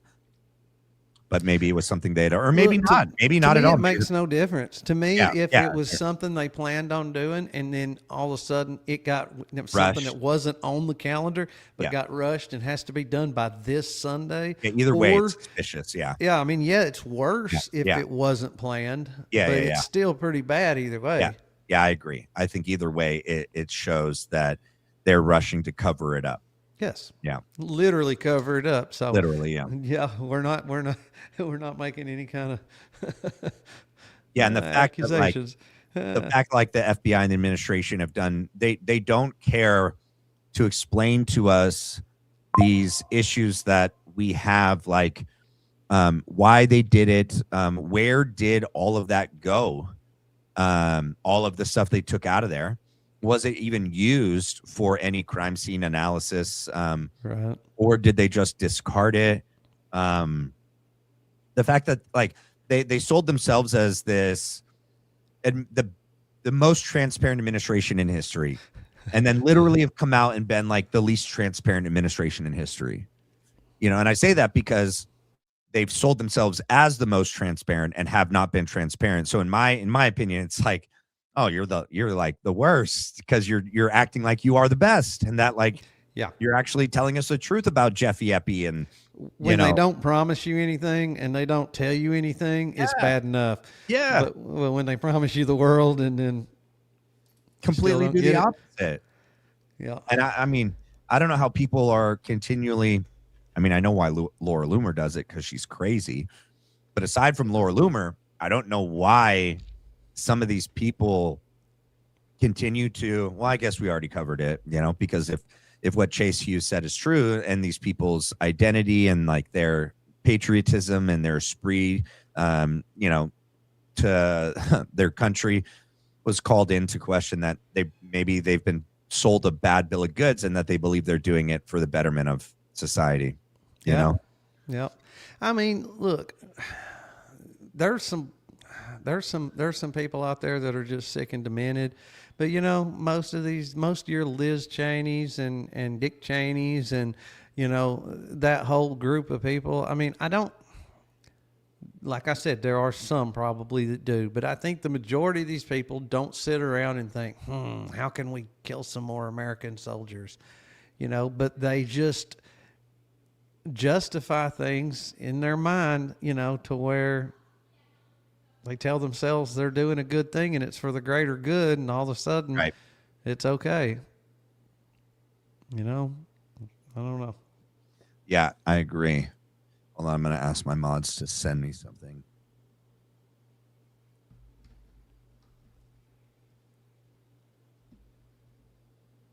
But yeah, Gary Melton, I get a kick out of him. Now I'm not gonna. Man, I What? can't believe he blocked me. On X? Yeah, I'm guessing I'm blocked. I mean, I tried to tag him in It won't let you, yeah. in this video, and it wouldn't let me tag him. But then I went to his page, and it said follow, and I was following him, and I hit it, and it said follow failed or something to something to that effect. Usually, if you're blocked when you go to their page, it'll say they've blocked you. Okay, well, and maybe it did. I just didn't look that close, but I got to unfollow somehow or another because I've been following him. Yeah, maybe unless there's like a whole nother thing that someone can do to like make it where you can't follow them. Or I know he's real block happy though, because I know he blocked Echo. Didn't you say you said he blocked you, right? You're blocked, and after that whole exchange, Charlie's Angels is blocked. There's a bunch of people. I mean, though, like, here's the thing, though, too. Like, I've blocked people that are super negative and people that I believe to not be. Oh wait, hold on. Let me put this up real quick. Always said, thank you, Matt. I just wanted to clarify because they always could say it was planned, but fast tracked. But if it wasn't scheduled at all, then no justification besides covering it up. I agree. I think either way, like Adam said, though, like even if it was planned and they fast tracked it, it's still suspicious as all hell. I mean, for them to say you have got to get this done before Monday morning. Yeah, that's super weird. And I think it's worse. It's even worse if it never was planned, which I believe you that Barron did his due diligence and researched it, and that it wasn't even on the schedule for scheduled maintenance for fiscal year 25-26. And so it's even worse in that scenario. But I think it's bad either way because like you should never treat a crime scene like this on the day of where they're just allowing people to trample through. They're allowing possible suspects or possible accomplices to pick things up and take them out of the crime scene. The Chief Long is walking right there. He's not securing the crime scene. He's not, empowering any other of his officers to secure the crime scene. And then when they're picking up a microphone and sitting there tapping on it to see if it's on. Maybe don't touch the microphone, moron. God. And then he allows, Terrell Farnsworth and Philip Goldsberry to trample on the crime scene, move the chair that Charlie fell out of, the chair. To get the SD cards out of the two cameras. And I mean, yeah, and look, I mean, they want to use the excuse of getting it covered up, and it didn't traumatize them, blah blah blah blah blah. I mean, look, they say that again. They want to say. I've heard people say, they had to do it because they'd be getting sued for kids that were getting traumatized by seeing that thing there, like it was. I mean, look, they could have put up those. Barriers around it that you can't see through. I mean, there's all kinds of different ways they could have handled that just to preserve it in case something came up down the road. That was their justification for trying to rush the crime scene. And I don't know if that's official, but I know that because school was in session and kids were going to go back to school on Monday. Yes. I know that I have heard that a lot. I don't know if that came. Like I said, don't know that I've heard that directly from you or anything like that, but I know you're Gary Meltons and those types. I mean, but what's weird is that even though that is a logical possibility, the police don't care. The police don't care about what the feelings are of feelings of the faculty and the students aren't part of the equation. Like, yes, that sucks. Maybe you guys don't have students over in this area. Maybe they quarantine an area further back. There's no classes right there. No students have to go that way. Right. It's a massive campus. You park somewhere else, come a different way, go a different way. But like for the cops to be like, yeah, we'll fast track this whole process. We normally never do, but yeah, we will because the kids might be traumatized. And is like, when have the cops ever changed their standard operating procedures or procedures and protocol on how to handle a crime scene because someone might be psychologically or emotionally affected by the scene? Like what? Like I said, worst case scenario, they could have easily blocked that off to where you couldn't even see in it. I mean, They could have done what we did with, you know, the 19 is the school should have done maybe virtual classes for just a week. there you go. Give it an extra week and just all Yep. classes will be online. Everyone knows how to do online classes. Or I mean, I get it legally. so many You other know, problems. legally it had been released. Legally and technically, it was no longer, you know, a crime scene. So I get it, but the Yeah, but that's fact weird, that too. they released it that quick, Yeah, this is weird. to me is weird, especially knowing how much public interest, you know, and how much of a, you know, and then if he's to be believed, and the FBI specifically said this has to be done by Monday. FBI in the state of Utah. Yeah. So Yep. Governor Cox. Governor Cox, yep. Yeah. That's Sus. beyond weird. Yeah, that's so weird. Especially because that part would have had nothing to do with the Federal Bureau of Investigation. No.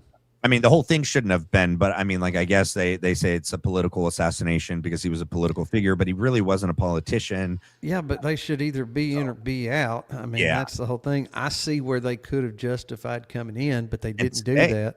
Yeah. You know? Yeah. Yeah. I mean, somebody like him still could, at the end of the day, at a minimum, have people from multiple states, you know. The investigation could turn into, you know, anywhere in the country. And also with him, I mean, it's got the potential to be out of the country also. So I could see where they would have had to had a foot to, you know, stand on if they had tried to take the case, but they didn't. So it's weird that, like you said, it's weird that they would have any input as to, you know, hey, this needs to get covered up by Monday when it's not even technically their case. I got a question for you. What do you think about all the mod issues that have happened amongst the different channels like ADS Fleet and whether it's Barron's or other people's channels? Like, what's your thoughts on like a lot of the mod drama issues? I do you have an opinion or?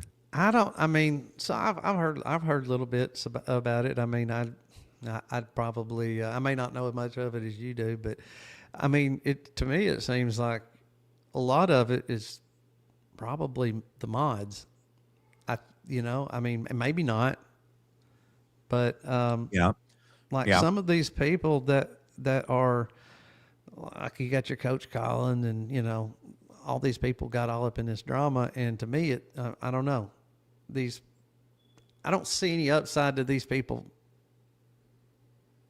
you know, doing anything other than what they do every day.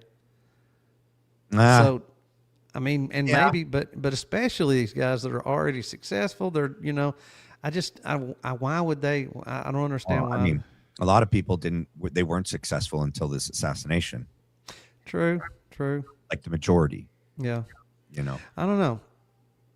But that's not me saying that they should be called into question. I'm just saying though, like, most people were already. I wasn't yet. And obviously, my whole channel is kind of built on the aftermath of the Charlie Kirk assassination, and yours as well. That's why we got involved in this space. But a lot of these people were here in this space for a while. But then after this, they were, you know, much, much bigger. But that's not me saying that they're the ones. I don't know. I think it could go either way. I definitely think some of the things that some of the mods in these other channels have done and did is super, super weird. And suspicious. And I think that if you read Charlie's letter, okay, to BB, and if you take BB's personal statements, right, regarding TikTok, social media being the new battlefield, and social media, you know, creators and their own platforms being the new weapon, right, that Philly and the United States needs to employ, whether that be directly or through a third party. You know, they said they needed more Christian, conservative creators to help them with, you know, then it would make sense that them being aware of this space and that, you know, old methods of media is dead, you know, especially after all the boomers eventually, sadly, pass on. Most of us, I mean, I don't know how old you are, but like, I'm 40, I'll be 41. I don't get my news. 43. Yeah. Yeah. So, I mean, do you get any of your news from cable television and like Fox or CNN? Yeah. Nope. Yeah. Yeah. And so I think the last, generation that's doing that is the boomer generation.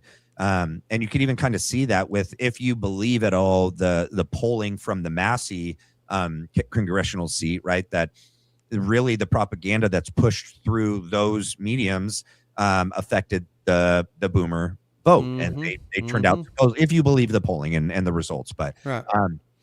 that it would make sense that they not only would want to try to get creators, but they would be aware that there's also going to be good creators, independent, honest creators out there that they need to infiltrate. And they're Yes. going to have agents That's where or I'm or leaning. possible individuals, I don't know if they're considered agents, but acting as mods that literally position themselves as a helper and a friend and a confidant and a supporter, and then they just covertly affect you through how they give you advice, or maybe even how they deal with your chat. Because I Yeah. can't see, Yeah. I trust my mods 100%, but I we can't watch what's happening. And so I think like there's with some of those other creators, maybe they didn't even know some of the things Yeah, I mean, mods like, were look, you doing. got some of these mod clubs. I mean, like where there's That like, was weird, right?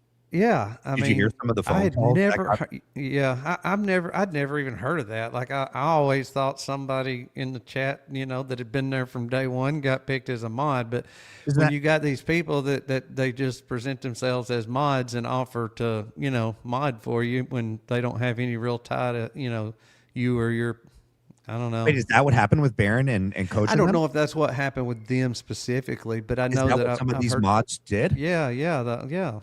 So they position At least the way themselves I understand it. as like experienced mods of other Yeah, channels. yeah, yeah. That's interesting. Like I said, now I'm no, you know, I don't know that to be fact, but that's what I have heard, and if that's the case, to me that seems pretty That's sus. interesting. Yeah, and it That, would be easy to do. yeah. Mystic, are you looking at me right now? Yeah, Yeah. they thought she'd done checked out. There she is. She popped in. She's lurking. Yeah. Yeah. Yeah. People, yeah, definitely people have approached me saying that they mod for other big channels and wanted to help. Well, there you go. There you go. Super weird. To me, if a person's not been in there every single day, or Yeah. most of the That's time, how you choose a mod, in my opinion.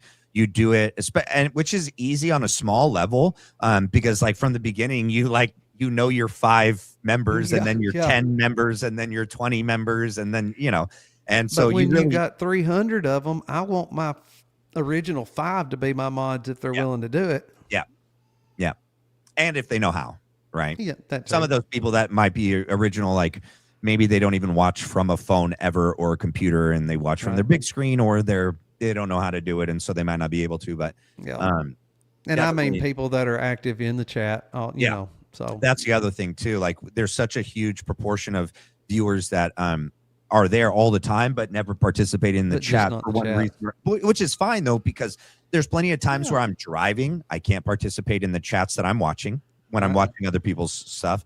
I'm at work and I'm listening, but I can't watch, Yep. That's me a lot. or I'm doing work, yard work, or I'm doing stuff around the house. And so I'm just listening, but I can't. So, and then other people are like cooking, or they're taking care of stuff around their house with the kids. And so Yep. I totally get it that there's a huge number of people that watch avidly every day, but just can't participate in the chat. But you definitely know who your OGs are that Yeah. are participating in the chat. And yeah, I think that's the best way to choose a mod. Yeah. Sure. I mean, that's yeah. I mean, that's what my plan has been from day one. Do I need a whole bunch of mods right now? No, but I've already been talking to people and got it lined up when I do need it. I mean, and it's Yeah. original people that have been there from day one. Yeah. I mean, Yeah. I don't. I And just rather do that than take somebody that's come along. and the other suggestion would be to never pay your mods, no matter No, how no, no. no matter That's how another big you thing. get. Never Yeah, pay I them. mentioned. Maybe I find meant to some mention other. that when we were talking about that. These paid mods. God. Yeah, and so and that's what's weird is I think they convinced those big creators, like that's just how it works. Right. And they convinced them to pay them. And they didn't know that any may be better. how it works, but not here. I mean, I want you to No, mod because I've spoken to many people that have at least been around enough, and individuals that are in this community that said never, ever, ever do that. Even if you think it's a good idea, it changes the power dynamic. It changes the incentive of why they're not modding because they want to help the channel. Right. They're modding, and there's for other a ways paycheck. to give back to your community than a set. Give them a free salary. membership or something. Yeah, and there's even other ways. Send them, eventually you get merch. You can send merch to them and stuff like that. Not saying there can't be perks, but I mean, like, no. Yeah. To pay somebody for modding to me is just. Well, and the other slippery slope is once you pay them at that rate at that size of your channel eventually will grow. Your mod's going to be able to look and see your. There's a whole platform, I guess someone just told me, where you can look at other people's analytics. Did you know that? Yeah. It's called like Blue something. That's how Gary was showing all of Barron's numbers. Yeah, but I don't know how accurate it is because someone told me some of mine, and I was like, that's not accurate. But, but anyways, I'm sure there's more than one where you can do that. Yeah. But that you start paying your mod at the growth of the channel that you're at. Well, then what happens when you grow even bigger? The mod's going to reapproach you and be like, well, yeah, that's what I made then. Well, hey, Zach's paying what you're making now. Zach's paying X amount. So, I mean, you want me to stay here? You want me to just go there? That's not something that you should have to deal with. Yeah. Yeah. Keeps it for the right reasons. Yeah. Yeah. I mean, if a person wants to do it, because there's a need, then that's why I have good mods. I asked, mine, and they're like, no. We don't want that. We don't need that. Don't do that. Not a good idea. And I was like, thank you. Not a good idea. Yeah. Well, let's see. We're at an hour. What time is it your time? 10 o'clock straight. Are you in Tennessee? Yeah, I'm in Tennessee. Oh my gosh, you're a Fed too? Yeah. Holy smokes. Yeah. All the Feds come from Tennessee and Utah. Utah. They're all in Tennessee, bro. It's like the new headquarters of YouTube Feds are us. I guess so. Watch you get off screen, Candace and Barron, and they're just right over there to the left. They're like, you're doing great. You're doing great. That's right. I'm just kidding. I'm not in Nashville, at least. So no worries. All right. So you're 2 hours ahead of me or 3? Yeah, 2. All right. So it's 10. Yeah. Okay. Did you see the story breaking over the weekend that a lot of these Club America chapters are fake? Yeah, I saw that too. But you got to look at the activism hubs. Those, yes. Have you looked in your area? Did you find some fake ones? No, I hadn't took time to. I've been pretty busy the last few days. I hadn't had time. I did it yesterday. It's crazy. Yeah, I saw you doing it. Yeah, it's crazy. Up here, I was like, it's in the middle of a street, and there's like an abandoned house, an abandoned building. Like it's not. There's nothing there. Yep. I saw Jay. I saw Jay talking about it. Yeah, he's the one that turned me on to it. Yeah. Nuts. Yeah, that's crazy. I'm going to check into ours. Are they getting grants? And look, they're again. How they're getting like? What would be the incentive besides just like inflating numbers to make it look like you're growing more? Is there monetary incentive? I think maybe when it comes to donations, you know what I mean? Donors, I think that's true. You can over-report growth to donors. Yeah, that's the only thing I see, because I don't think they directly pay any of these. They might send them some yard signs and flyers and stuff like that. I don't know exactly how it works, but I don't think there's any direct money changes hands between Turning Point and these high school chapters. No, I don't. No. I think it's just. I would think it's true. It says, well, it's possibly not true. It says when you go to the Club America homepage, it says that there's like 1,000 something full-time employees. It says employees. Yeah. Employees is paid. Yeah. And so some people are getting paid. And also, when you go on the website, you can sign up for a starter kit. It's free, but you could pick yours. And I suggest you do it because I just want to see what's in it. And I already did mine, and they're going to be sending it to me. And it's like it's like an activism kit. They have like 4 different kinds. Like they're watching the show. You're not going to get it now. Well, maybe. I mean, maybe. Hopefully, I still get it. Well, you know, Gary's watching. You're gonna be like, "Hey, don't You send think him he one." watches? I don't think he watches us. I don't If know. you are, Gary, what up, dude? Can you hit the like? Yeah, Gary, please. Gary, can you do us a favor? That's the one with the thumb on top, Yeah, not that one on right the here. bottom. Yeah, yeah. So you just make sure and then just hit it. Just go boom, boom, boom, Yep. boom.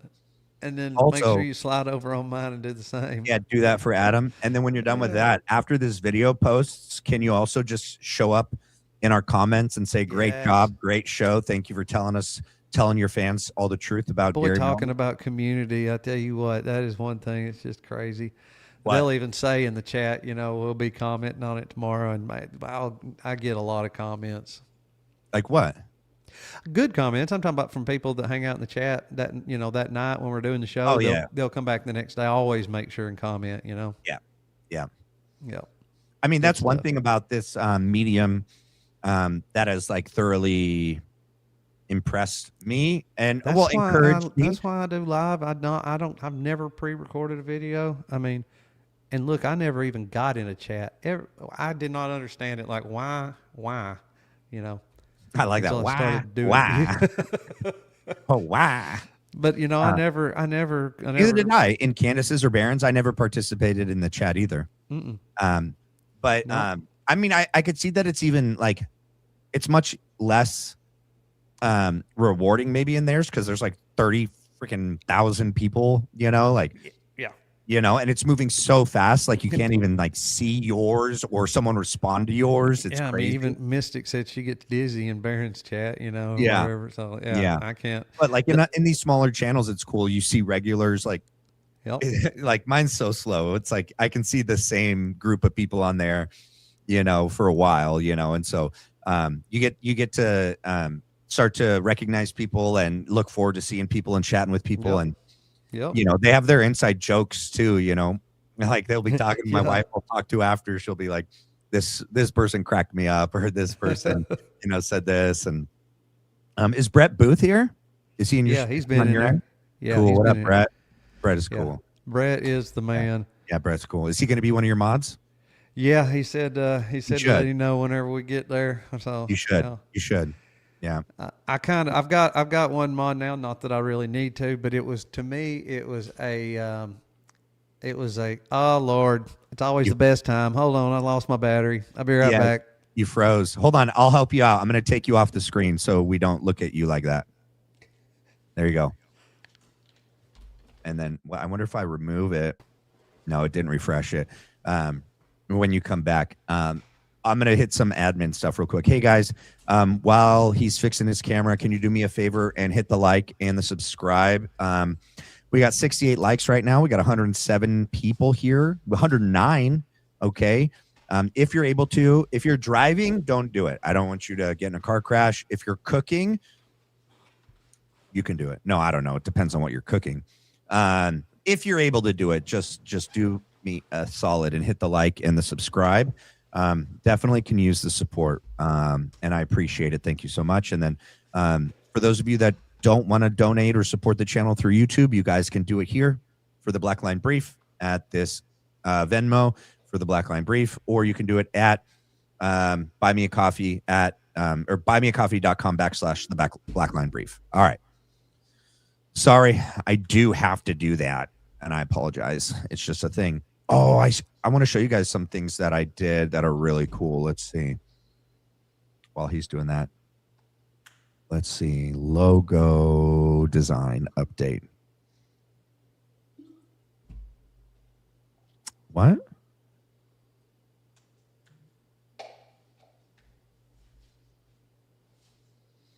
It better not. Are you back, Adam? No. What the heck? Why is it not working? Okay, that's that. That's that.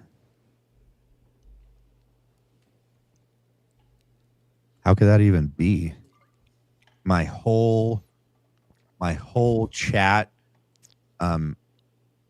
is gone. Oh, you're back. Why don't you? Oh, you can't hear me. Hold on. I see what you. I see it. I could. I was just waiting for a good time to say. Oh, hey. okay.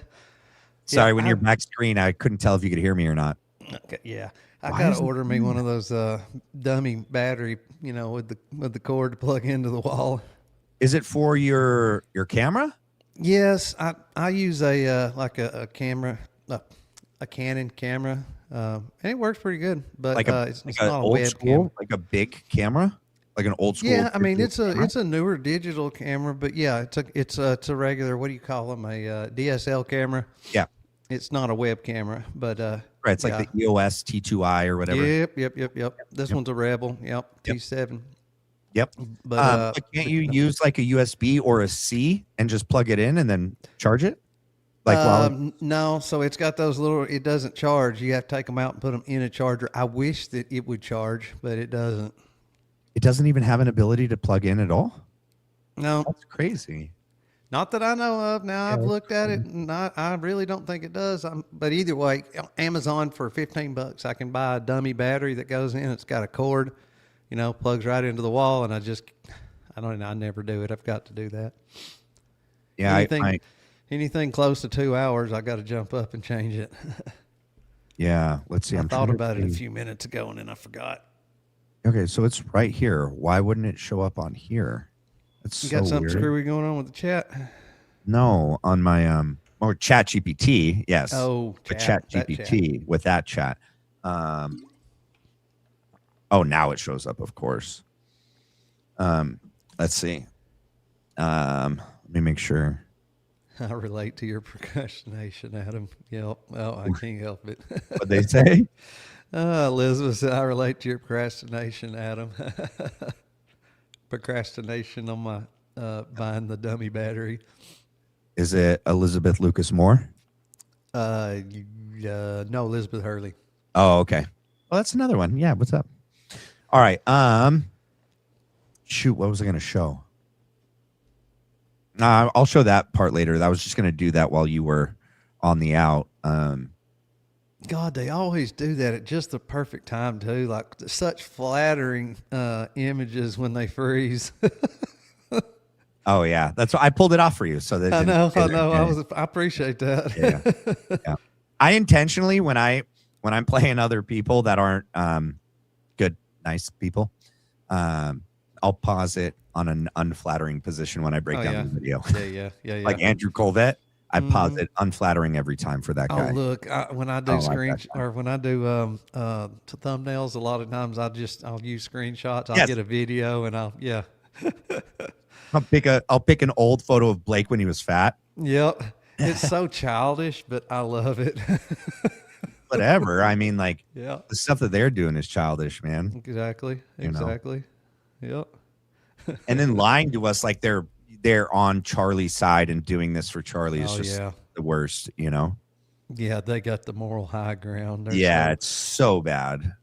It's so bad. Let's see. I got a couple clips I want to show. Where not that one. I got 13 more to go. Maybe 13. There's bound to be 13 more people in that chat. Get up there and for what? 13 more to go to get to what? To make my 500. What do you mean? I got I like 5. So to get monetized, I'm still not monetized. To be monetized, I got to have 500 and I got to have 3,000 watch hours.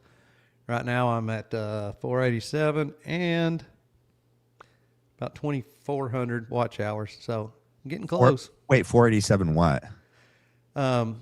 To be monetized, you got to have 500 subscribers and you got to have 500 subscribers. Yeah, 3,000 watch hours. Right now I'm at 487 with about 2,400 watch hours. So I'm like right there.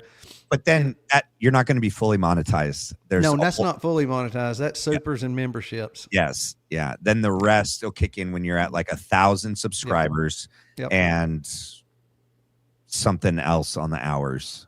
It's like 5,000 maybe. Yeah, something like that to get to be able to do like memberships and Oh yeah, and AdSense. Yes, AdSense. Yeah, that's right. Yeah, it said trust me, I look at it every day. It was when I get to the 500 and the 3,000, I get supers and memberships is all I get. No AdSense. Yeah, I'm gonna do a video, not a live. I'm gonna do a pre-recorded video on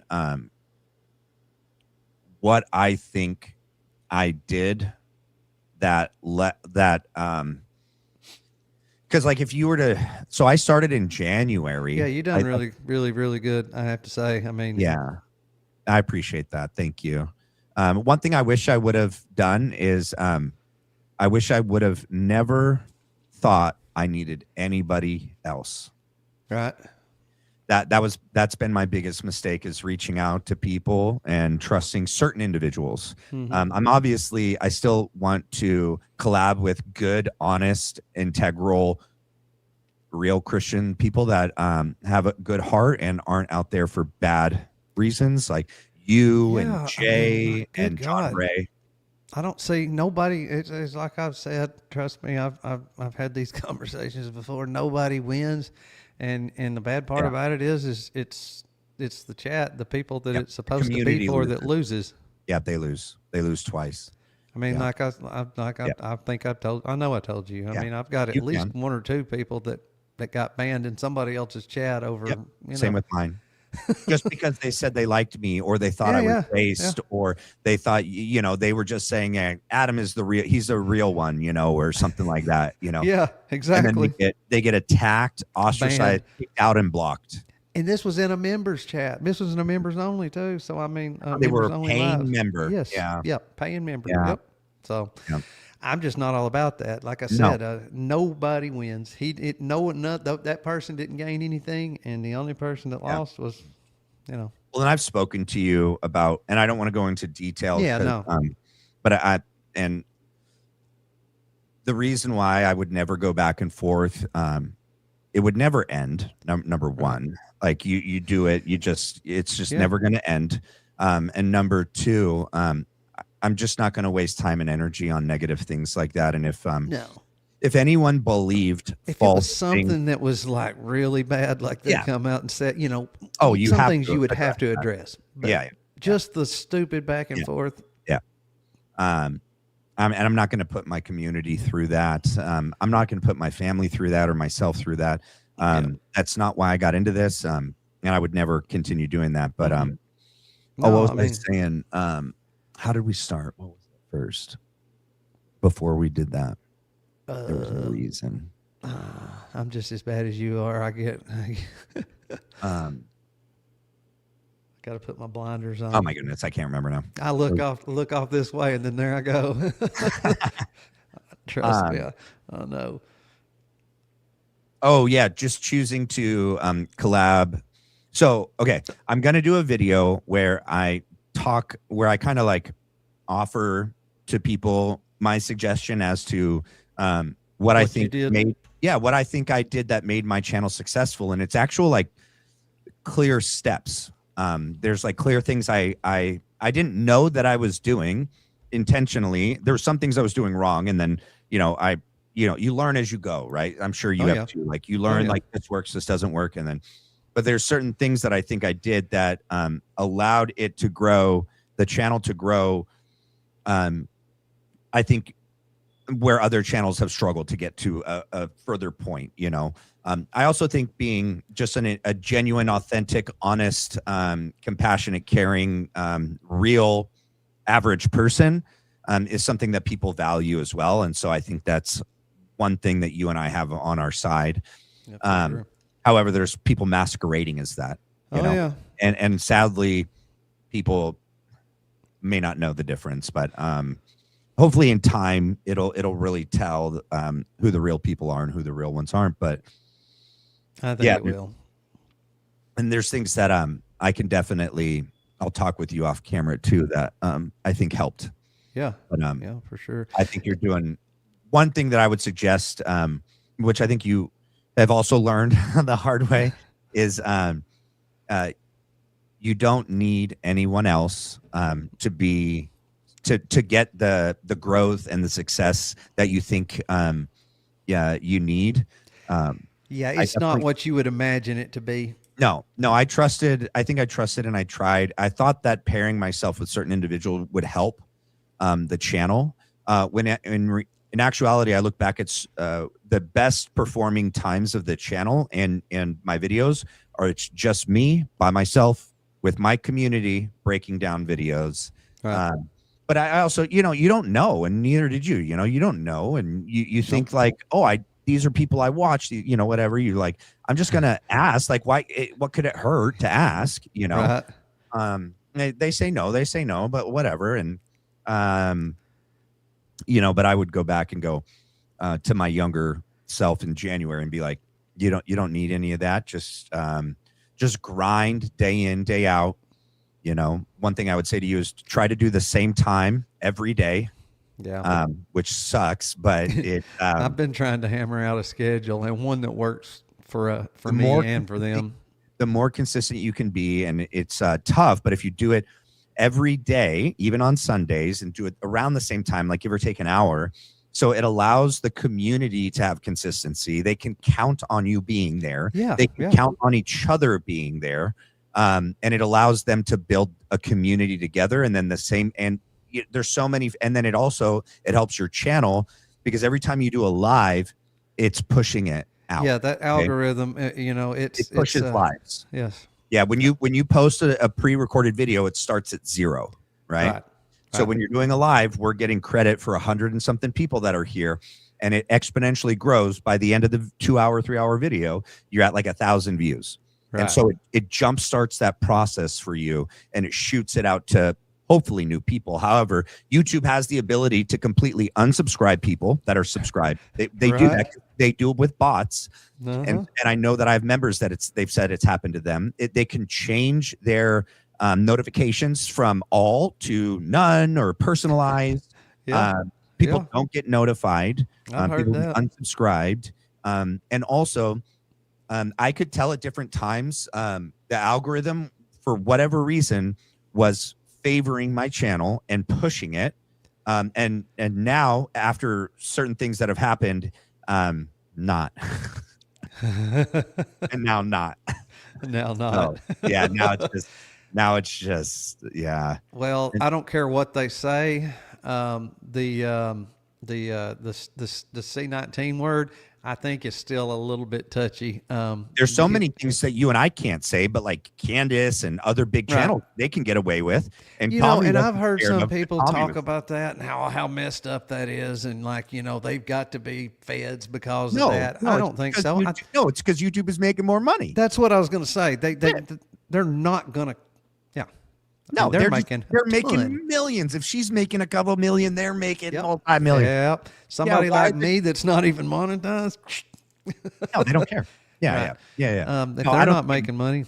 Yeah, I don't think it's that she's a Fed or she's a plant. I think it's just it's practical business. They're like, we're not gonna mess with this. If they were to cut her stream mid live, it would show that like YouTube isn't really about freedom of speech. But when it happens to small channels like us, we report it and people have no clue because we're so little. But if it were to happen, definitely not about equal opportunity. No. But and they're constantly changing the algorithm too. They're constantly changing what they are pushing to new people that are not subscribers. Right. Yes. Yeah. And you can see it on your thumbnails and on your video titles, what continually gets pushed. And that's the other thing. They push Erica. Look at the channels that are Erica's name, Erica's photo, about Erica. Look at the channels that are just about that and see how they're doing. Right. They want, that's the other thing. They want this online battle. I don't know why yet. They want us on the right pitting against each other. They want the right with the left pitting us against each other. Oh, yeah. They want us to see more about Erica and TPUSA in a bad light. I don't know why. I don't know why, but they do. I mean, they're also pushing. Well, I don't know. Gary said they're not pushing his stuff, but no. I don't know. I can't trust anything that guy says. Yeah, I don't know. I'd have to look at his analytics. I do know he hasn't really gained much of a following in the past 7 months. That is true. But yeah, I mean, like I said in that last video, it did about him, like telling your audience that they're dumb for believing, because look, I don't care. Is that what he said? Oh yeah. But it's like I said, I don't care how Gary this chat is, there are some people in there that are going to watch Candace Owens. Yeah. And probably watch religiously. Yeah. And then for you to sit there and call people candy cultists Yeah. and dumb for believing these things, Yeah. that is just not a good way to grow your channel. No. Not that I know all the ins and outs and the best ways to do it, but I can tell you one way not to do it, and that's call the people, your own people, even some of your own people, dumb. But it's also like a way that he can say that's what makes him not bought and paid for, and not a plant, because he goes, I don't care if my channel tanks. Yep. I don't care if they don't agree with me. I'm not here to make friends. I'm here to speak the truth, and the truth is you're Candy Colts, and she's and like I can see how he can spin that to his narrative as well. But also, if you're being falsely propped up by Philly or TPUSA or other money, yeah, that's another reason why you wouldn't be afraid to say what you want, because you might lose a little bit here and there to make it look like you're being affected by being honest, but really, like, you're never going to drop off the map. You know what I mean? Right. Like, Real Marie Blonde, thank you. You said this is awesome. I hope you'll consider future collabs. I followed Adam and look forward to his pods. There we go. Definitely. Thank you. Yeah. I think I just missed one. We got Mystic gifted 5 Blackline brief memberships. Thank you, Mystic. And then we're down to the bottom. All right, let me see. I'm gonna put this up. Where is it? Share this tab. All right, let me make it big. Is it on the screen? Is Charlie on the screen? Yep. I gotta move this over because it's not in the regular order. Okay, cool. Let me hit play. There it is. Did enjoy last week, but it was not a vacation. I was on assignment for the most important thing that one can do, except giving your life to Jesus Christ as your Lord and Savior. Erica and I and our family were celebrating the birth of our son. Children are a gift from the Lord, and we were celebrating. And so we have been very sleep deprived. So it's not exactly been, let's just say, going down to Cabo San Lucas. Plus we have our other little one, our 20-month-old, who is running around and causing all sorts of havoc. But I think we have a picture to show up on screen here. And I got to just be honest, it is the most important. For those of you that, not you guys, but for the people out there that say he's fake and that his children are fake, like, I just can't, So like, this is fake then? Come on. Yeah, right. What were you going to say? Sorry. No, basically that. I mean, that they talked about how they haven't seen any pictures of them with the babies and the Erica not pregnant and blah, blah, blah, blah, blah. But a lot of people I don't think have ever seen that picture in particular. Yeah. I like that shirt. That's like the Lion of Judah with a crown. That's cool. Yeah, that's what it See the shirt he's wearing? That's a cool one. Most fulfilling, most challenging thing I have ever done, and we have ever done. And we are filled with so much joy and thrilled, and he's super healthy. Praise God. And Erica's just doing amazing. Yeah. Let me, hold on. How do I take that off? Bam. There we go. I got to read a couple that came out. Brett Booth put one in. I think, here we go. It is such great people in both of these chats. Thank you all so much. Pleasure to be here always. Brett, you've also been a really good support to me through a difficult time, and to Mystic. And what does that say? It won't focus. 500. You made it? Yeah, I made it. Sweet. That's good. 23 subs in one night. So 23, 27, whatever it was. Yeah, no, that's good. Thank y'all, guys. From this live? Yeah. Yep. There you go. I lost. Hey, and look, I don't have to stop. We don't have to stop there. So, y'all can keep going if you feel so inclined. But thank y'all for getting me there. Yeah. I just can't wait for my for everything to stop being the way that it is on my end. Yeah. I know that things are going to get better here. It's just been It's been a learning curve. Some people are more natural. Look, I'm a talker. I can sit there and talk, like have conversations like this all day. But let me tell you something. I told myself how easy it was going to be. And that first time, I mean, I was scared to death for some reason. Like I've never had an issue with that. Yeah, so was I, mean, though. Weird. I mean, and for some reason, I couldn't take my eye off the little red box that shows how, and I'd sit there doing live streams with a 0 up there, stream after stream after stream, you know, posting everywhere I knew where to post, but, you know, they just, so, yeah, till finally somebody caught one, and then they obviously told somebody else. And so, well, here's the thing that I think helped me. So when you started with live streams. Yeah. Yeah, I don't even have a short. I need to, but I don't. No, don't do shorts. Don't do shorts on your channel. I've heard that's it's going to hurt your algorithm. It's going to hurt the people that watch shorts aren't going to watch long form. Aren't going to watch long form, exactly. No. So if you're going to do a short channel. Make a short channel. Yeah, and I was thinking doing shorts just for say Instagram. Yes, just to draw people into the channel. Yes, or Facebook. Yeah. But one of the things that I did in the beginning, which I think helped build my confidence, for the first, 15, 20, I don't know how many, I didn't do lives. I did pre-record, but I can't tell you how many times I'd hit the record and I'd start going and I'd screw up, and I'm not an editor. I'm not an editor, so I'm not like gonna just like, okay, I'll fix it in post. I would delete and start over. I love that, how they're always like, I'll take that out. I don't know how to do it. I suck at that. So, delete and redo it. Yep. That also helped me get more repetition, and it helped. I built my confidence on the mic and on camera through nobody watching. Because that's also, I also didn't know like how live. That was the worst part. What you only know that no one's watching if you're live doing it.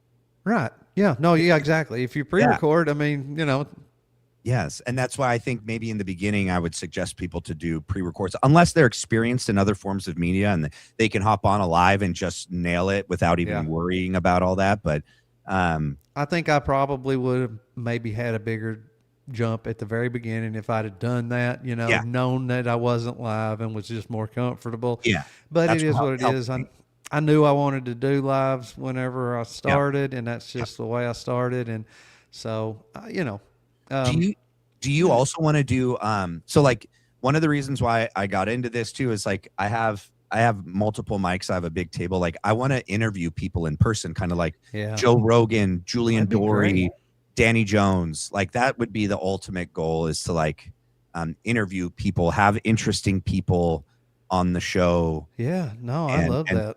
Like Graham Hancock, you know who Graham Hancock is? Oh yeah. Yeah. I'm all about that, like, and that's, I'm almost there. As soon as I get there, there's a lot of little rabbit trails we end up, just with the Charlie Kirk thing, a lot of little rabbit trails we end up going down. Yeah. Whether it's, ritualistic type things and this, that, and the other, the numbers, and all this stuff. And I'm like, as soon as we get memberships, I think that's going to be a good place for those topics. For now, we'll kind of stay focused on Charlie Kirk, and then we can do some of those side topics and members only, maybe. Yeah, because the members only won't be monetized because it's behind a paywall, right? And so they don't throw ads through those either, and that allows you to say and do things on those that you can't do on public videos. I've tried to branch out a couple times, and I did see some growth, but then I returned back to Charlie and I lost him. Well, I mean, I definitely want to be able to do all the things that I'm interested in. And I think the people that are really part of the community will stay for no matter what you cover. Right. And you won't be able to please everyone, Oh no. That's for sure. I mean, do you read all your comments? Yeah. Well, now you do, but I mean, like as you grow, what do you do with the ones that are nasty? I've gotten just a couple, okay. But it's been very few. I have to say, overwhelmingly, they've been good.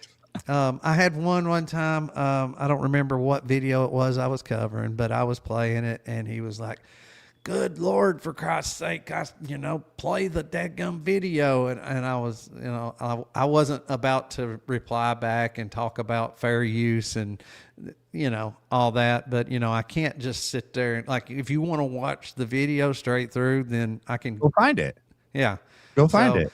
I've had that before. And then somebody told me that somebody commented, said, I like the sound of my voice too much when me and John Bray were doing ours. Oh, he said you talk too much or what? We came here to listen to John, not you, is basically what he said. So I don't think that was a fair critique. I think that he just literally came to hear John and not me. Yeah.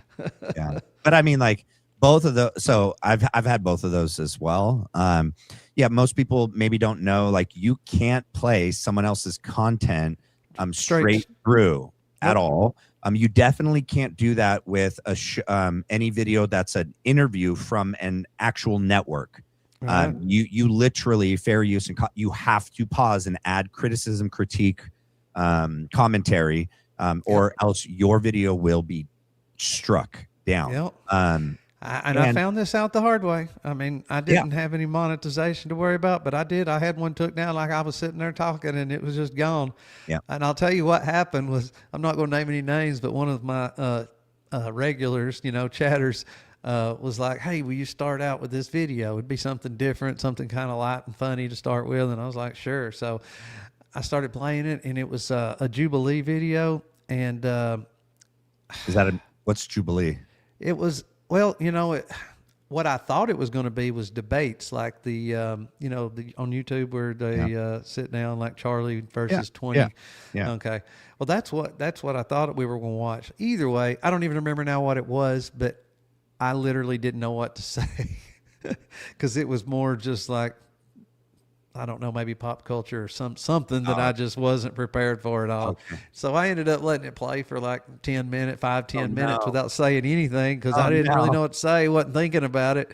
Next thing you know, everybody was like, I had got a few texts on my phone like, "Where'd you go?" And I was like, "Oh, I bet I know where I went."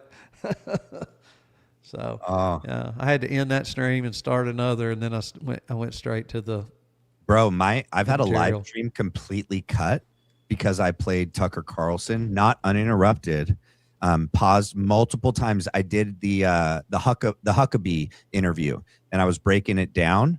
I did that too, I think. Yeah, but sure you, like, I don't know, you might not be able to play over 50% of someone's video, not all the way through, just in general. Like, I stopped every minute or 2 minutes or 3 minutes, but like it got to a certain point in the video, and I was commenting the whole way, pausing the whole way.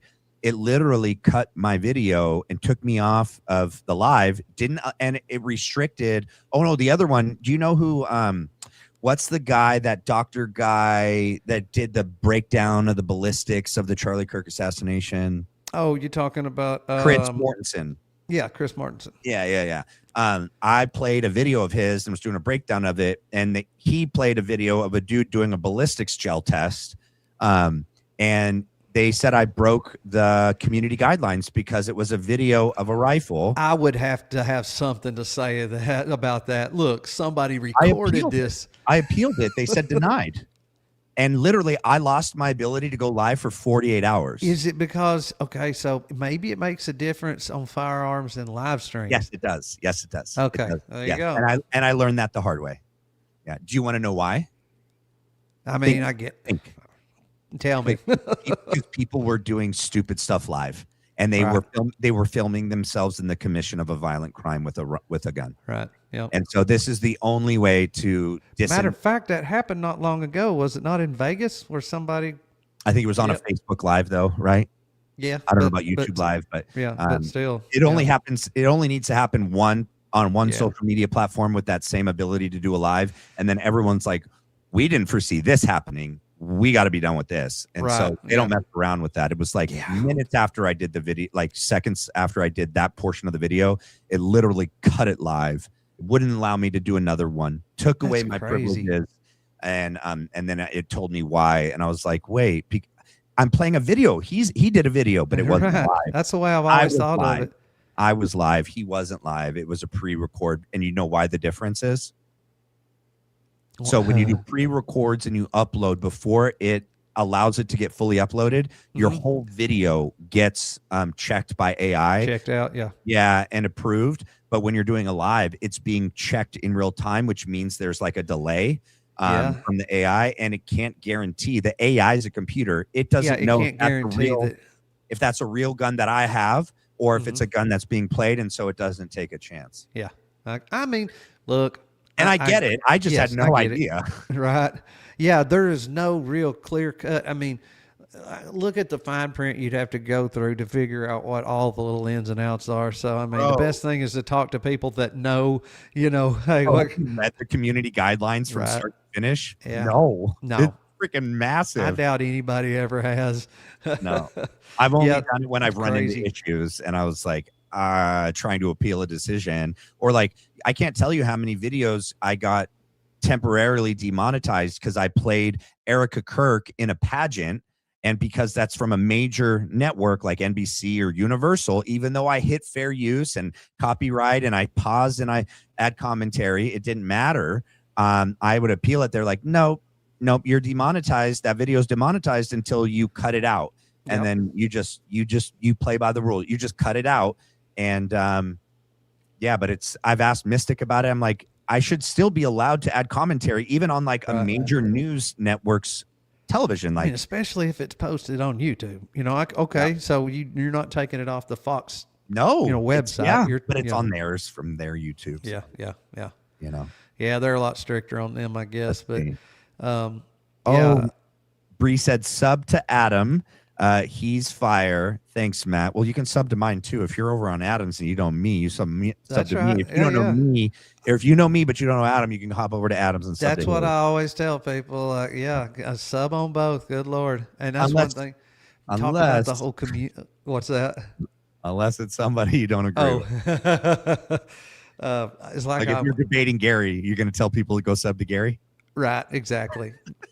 Well, so far I haven't done any shows with anybody like that, but I probably won't. Yeah. But anyway, you gotta even be careful with the ones that are around that are seemingly on the right side of this. That's the other thing I didn't realize, and I think you found out the hard way too with certain people, and I'm not even going to name names because I'm not even going to go there. Right. But that some of the people in this field, this area, are just not very nice, good people, and they're willing to do things like to you, to me, to anyone, for the stupidest little things. That's what I was going to say. Stuff's going to happen. People are going to get offended. There's going to accidents. I mean, whatever, little stupid things are going to happen. Personal, well, that's what I was going to say. But instead of reaching out to somebody, offline behind the scenes, and they've got to blow you up on a live stream in front of God and everybody. And to me, that's just not the way. It's not good. Yeah. Not a good way to be. Yeah. All right. Some people, it's, whoa. Hold on. What happened? Somebody was cussing at Charlie, but hold on, let me add this to this screen. We're gonna hit some Charlie Kirk clips. We're at 2 hours and 37 minutes. We're gonna hit some Charlie Kirk clips for the end of the show, and then we're gonna call it a night. Is that okay with you, Adam? That works. Yes, sir. All right. Let's see. I'm not gonna replay the part where he just flipped off Charlie and said "F you." Okay, that's what just happened. This guy in this plaid flipped off Charlie, said "F you," and then walked away. Would you like to have a substantive conversation, or a substitute? Yeah. A substitute? No, man. I just think you're an asshole. Would you like to have a conversation? Sure, absolutely. Okay. Yeah. Okay. I don't like you. I think you spread hate. I think you spread bigotry. I think you piss a lot of people off because you're just an awful person. I don't think you really want to debate because you're just here to piss people off and energize your crowd of racists. What have I ever said that's racist? Oh, can you name one thing? I'm Hispanic. Can I support Charlie? Can you name? Does that mean anything? Can you name a second thing I've ever said that's racist? I think you're just trying to play a game, and I think this is obviously going to be used. What have I ever said that's hateful? I just want to hate you. You're awful. Get off my campus. When have I ever said anything that's hateful? Have a nice day. He can't say anything I've ever said that's racist because I've never said anything that's racist. That is the American left in one picture, everybody. Lots of rage and no wisdom.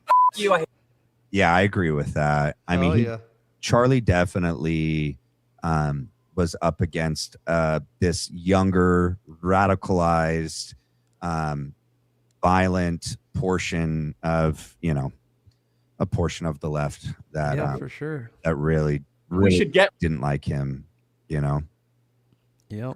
Oh, look who's behind him today. Look who Yep. Have you ever seen that video of him escorting Nick Fuentes out Oh, of that yeah. one event? Yeah. I think my wife sent it to me one time. I love you, sweetie. It's okay. We all make mistakes. I thought it was like current, and I was like, this is crazy. And I was like, he still works for them, because like it was reported that he got fired. But then my chat was like, no. And my wife was like, no, that's old. I was like, oh, my bad. That's all my fault then. Yeah. Rid of the. Sorry, go ahead. Oh no, I was just gonna say, yep. Yeah, it's crazy though. Let's see. I'm gonna hit this law that says you can't come into a country illegally. Should we just get rid of that law? My honest opinion? Yeah. I would say no. No, we shouldn't get rid of it. No. Okay, I agree. So then when should we enforce it? What? When should we enforce it? I don't know. Okay, and the reason, and I respect the intellectual honesty, because if you said we should enforce it all the time, then it would apply to your mom. But look, you're a winner of all this. You get to be in the greatest country in the history of the world, right? I respect it. I love being American. Yes, and so great, okay? And we have birthright citizenship. You have a U.S. passport, I assume, right? You cannot have a sustainable country if you do not have control of who comes into your country with no sort of standards, no sort of process. It's a big mystery. Do you think we should get? Yeah. Do you agree with that, Adam? I mean, how? Yeah. Yeah. As I know it's not the most. Yeah, a lot of people don't like that, but I mean. Yeah, but you can't just let everyone in, No, you gotta enforce your borders, Yep. No borders, no country. I mean, that's the way it is. Do you think birthright citizenship was a good idea? No. Yeah, me neither. Because it incentivizes the parents to come illegally, have their kids here, who then will become citizens. And then, I think it's just a natural, logical next step that, like, they're not going to separate us. You know what I mean? Like my child. And I mean, and even if they did go back, I mean, they have a way in now. Yeah. Other than, getting in line initially. And I mean, it's just, we've got so many problems, people sneaking over here to have their babies. And then, and especially if, I mean, I don't know. You don't know where their loyalties are going to lie. I mean, like, to me, it is much better for somebody that wants to be here, go through the headache to be here, and then have their kids be born here as an actual, even if it's first generation American. Yeah. I agree. Let me see. Next, it's not popular with a lot of folk, but no, it's. Hold on. Oh, I exited, so I got to add it to the screen again. My bad. Hold on. There we go. Yeah, one of the things Charlie said too back in the day is that, like, there's a difference between settlers and immigrants, right? Like, people came initially, right? Whether that be before the country was founded or shortly after, when we had a lot of immigration from the European countries, like when those individuals came here, they completely wholesale adopted the American dream, American culture, American way of life, and became in all ways American. Yes. But a lot of what's happening now, it's the opposite. They're coming here and importing all of their beliefs and values and cultures, which in and of themselves are great. But what makes America great is its history and its values and its principles. And if we dilute that and we slowly, it'll just slowly go away if we don't the try problem is you know, when you have them when you have it like that, where these people just come in unchecked and there's no kind of, you not only are getting some of the good you get really things bad that ones they too bring, now. but you do, and not only that, but I mean, you get some of the worst things about their places they came from correct. along with. Correct. You know, it's not just about getting all the you know, all the cool stuff that Correct. goes along with. Correct. You know, you're getting the worst parts of those countries or those places also. So Yeah. Oh, you guys, I didn't realize it. Let's see. Wait, watch this. Let's see if you could see. You won't see it in the chat on the screen, Adam, but look at the chat on this side. Let's see. All right, do you see those little emojis I just posted? the Matt claim. Yeah, that's cool. Wait, That's cool. because I'm wearing my white shirt today. I Right. didn't even do that. I didn't even do that on purpose. Let's see. Did Casey? Matt Clean, Mr. Clean. Oh, here we go. Watch. Here we go. Let me click on this. This one's bigger. Add to screen. There you go. yeah, that's cool. I'm not as buff as that guy, and I need a black line brief. I need a white and black line brief shirt. There you go. Wait, and then there's this one. I like that one too. And that one looks Yeah, good. that's pretty It does cool. look like me though. No. Yeah. Yeah. Hey, didn't you say Glen Coco is the? Yeah. Hey, I would be tickled to death for some personalized emojis. Yep. More than welcome to. Yeah, we have more a than welcome bunch. to Have you this. seen all the ones that we created? Glenn I has haven't created. seen all of them. Huh? I probably haven't seen all of them. Oh, it's super cool. You can upload 17 custom emojis. Wow. 17. But you gotta, when you get them, you'll still have to put them, like when I get them from Glenn, I gotta throw them into chat and tell it to downsize it to the right size to then upload it into YouTube. But you can also cycle through, like you can use 17, and then when you are done using those 17, you can make new ones. That's crazy. I wondered how that worked. I knew that you could make the emojis and all that, but I wasn't sure exactly how they. Yeah. All right, let me hit this. Jackson Ministries, and today I want to point you to their podcast. It's called Culture and Christian. He doesn't just discuss the problems. In every episode, he gives practical things we can do to make a difference. Right here. Hello, Charlie. How are you doing today? Good? All right, so mine's just, I think it's a little dumb question. I feel like you know more about this than I do, but I think it's a really important question. My question is basically, you know how the country is divided basically into Republican and Democrat, right? And we've kind of became really, really, really, really, really divided. Like, you know, with all of the people right here, you get to hear like a really big protest going on right over there. Our crowd's bigger. But yeah. Why do you think we have become so divided as a country? Yeah, it's not actually a stupid question. I mean, part of it is, I mean, look, it's going to sound like overly simple, but I do want to ask a question to prove. Hey, notice, see his lapel mic, see how it's twisted on his shirt, just like it was at UVU. Right. That is very common, especially later in the game. You see the American Comeback Tour. So this is in either late 24 or this is in spring of 25. Okay. And I'm looking around at the audience. This might be UCSD or, yeah, I think this is spring 25. And you can also see he holds the mic with his right hand, typically always, and then he'll put it down in his lap, and never once is there any feedback issues in any event. Ever. In I've any noticed event. that. Yeah. Any event. And he does fiddle with his ring on his finger. What are some other things? Dan is back here on the left, but depending on where all the electrical hookups are, if the AV stuff is on this side, Dan will be on this side. But if all the AV hookups are on this side of him, then Dan will be on this side. Right. And there are events in the past where Dan is where he was at UVU, and all the cameras were over here. So yeah, that's kind of what I was thinking. Was that wasn't necessarily. It wasn't a one-off. May have been more common for him to be on the other side, but I think, like you said, it just depended on the setup. It was like a 70-30, you know, or a 60-40 split. Prove my point. The side that believes in freedom of speech is the side that I believe is on the right side of history. Yeah. Has there been an instance, guys, where a liberal has had an open mic on campus where conservative kids can ask questions and you guys feel respected?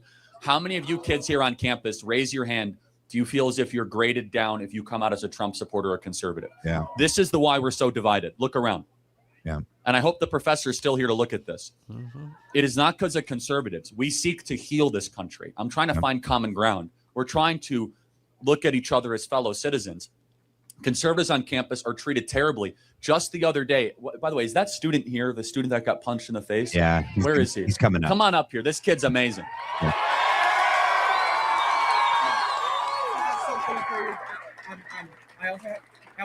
What's your name again? Jay. So this is Jay. He has a gift for me. That's fine. So Jay got punched in the face by a professor here at Washington State University. There it is, Washington State. Because he was wearing a MAGA hat. Jay, am I telling the story correctly? Come on, come here. Okay, I'll open the... Do you want me to open the gift now? Okay. Come on up here, Jay.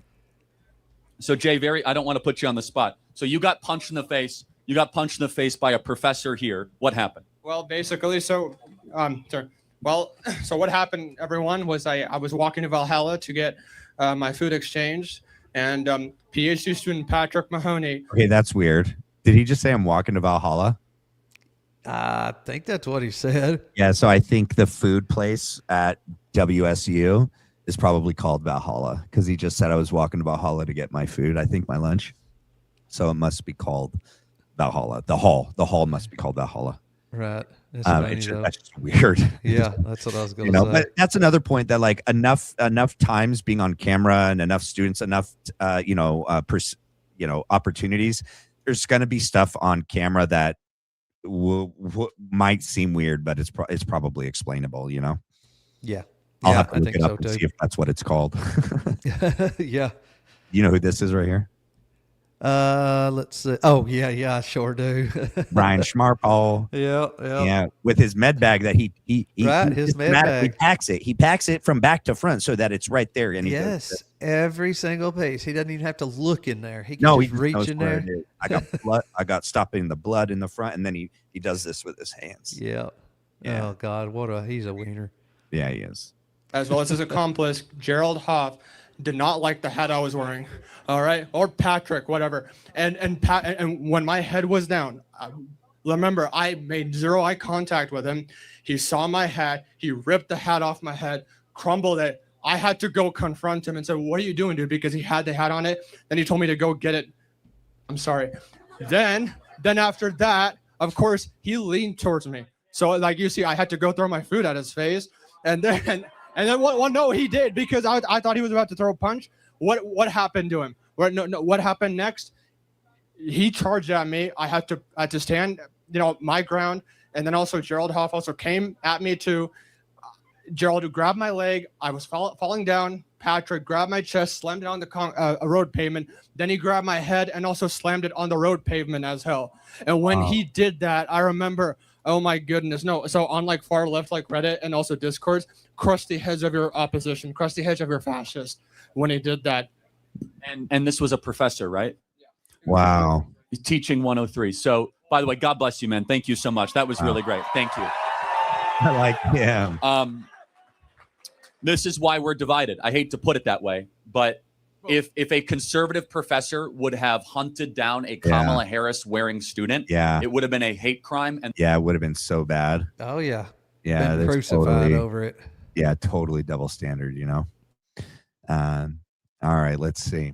Yeah, we're 2 hours, 3 hours. Holy smokes, we did it. Good Lord, we have been 3 hours. God. If you guys haven't done so already, please do me and Adam a favor and hit the like and the subscribe. Yes. Congratulations, Adam, making it over 500. It's pretty cool. Thank you. We did that together. We're here. We did. Yeah, that happened. That's so cool. I'm so happy for you, man. Appreciate it. Yeah. I mean, it's probably a record.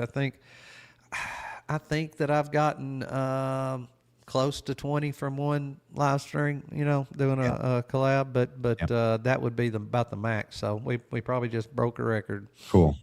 Well, that's this community then.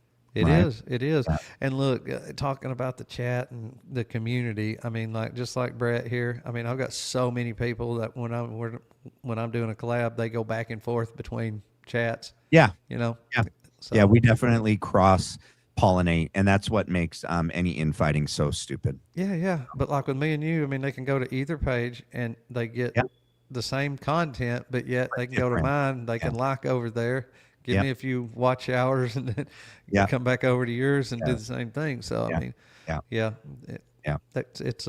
we've got some good ones, that's for sure. 100%. Well, Adam, thank you so much for being here today. And Yeah. we'll definitely do this again, you guys. Yeah, absolutely. You just let me know, and we'll definitely do it again. I've got I had a good time. I enjoy these. I just like this right here. That's what I like to do. Just get on there and just see where the conversation goes. Don't necessarily have to have a lot of structure. Just kind of head in a general direction and see where it leads. Yeah. Well, thank you again. And thank you, all of you guys. I hope you guys all have a blessed, good Sunday night. God bless you, Adam, and God bless all of you. Thank you, guys. I'll see you guys next time. Thank Bye. you.